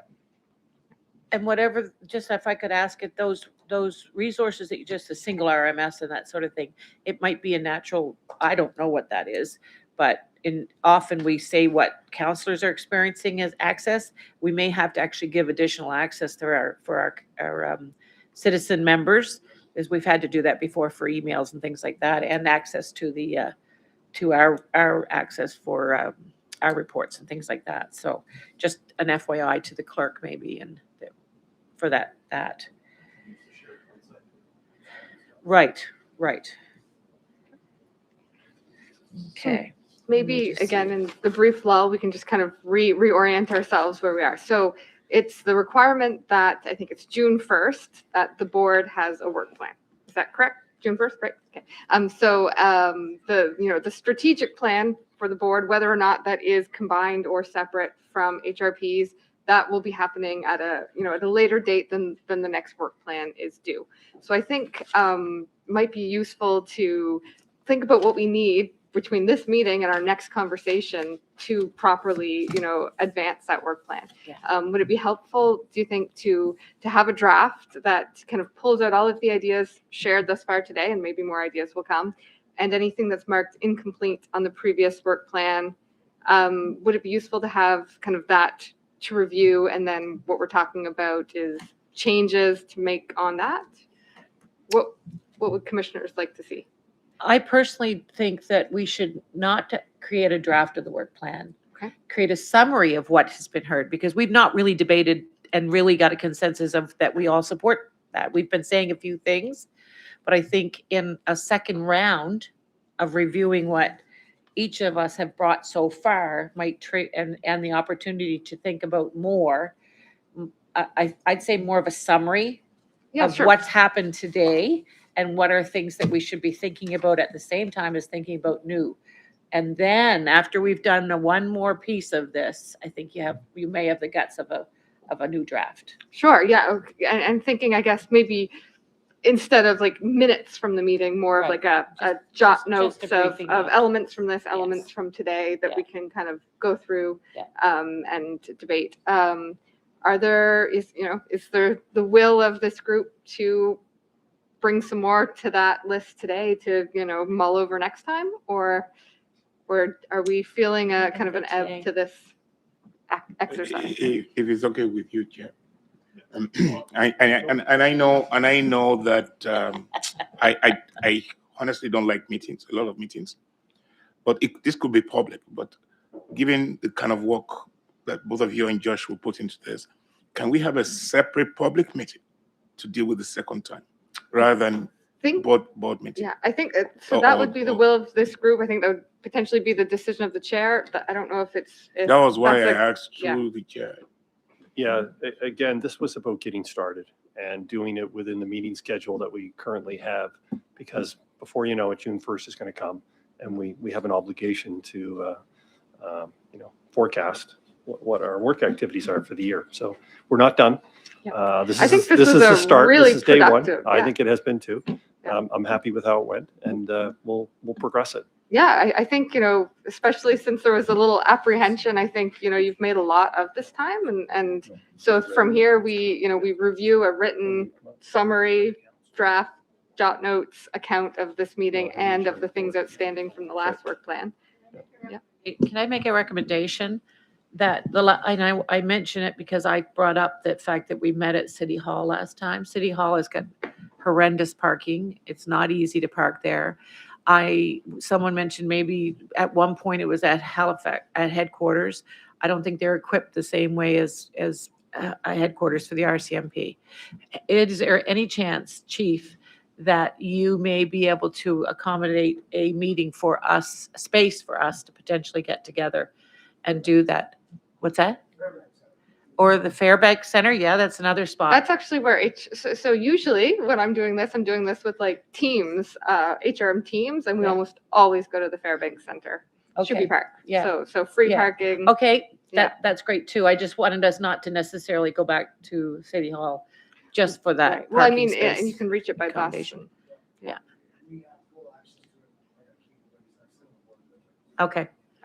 And often this usually is an iterative process. So this was, I think, a really productive first step. But I look forward to hearing from Chair O'Malley on what the next session will look like, and excited to be along for the journey with you all. And just to add, Commissioner Moore here shared with me that I didn't realize that it was actually public now, but the HRM strategic plan is now available, and he'll distribute it, make sure that all the commissioners get a copy of that. It got posted 3 days ago. Okay. Yeah. And I think, one thing that maybe we won't speak to now, but we can think about, reading the discussion summary that Josh shared, and also he shared two examples of strategic plans where the board and the police force have a shared plan. And I know it was a suggestion in the guiding document for today that be the model we adopt. So I think that will definitely be a discussion that is held at the next session. So maybe review the two models that Josh shared, and maybe we can kind of come prepared to, whatever our thoughts are on what we do, have a sense of what we want to do and why, and that will probably be a good discussion at the next meeting. And then as well, I think at our February meeting, Chief McLean's going to come forward with an outline approach methodology for developing HRP strategic plan. Is that correct? Well, if our next meeting is after that, then the timing should be. I think that's for February meeting. It's March. Oh, it's March? Okay. Right. Thanks. Perhaps I'll hand it back over to you, Chair. Excellent. Thank you. Thank you very much. Much appreciated. We'll move on here. Any motions from any of the commissioners? No motions, no added items, no in camera for today. Notice is a motion from the clerk's office. Anything that we've received? No? Great. Next meeting's February 2nd. Motion to adjourn, please. So moved. Meeting closed. Thank you very much, everybody.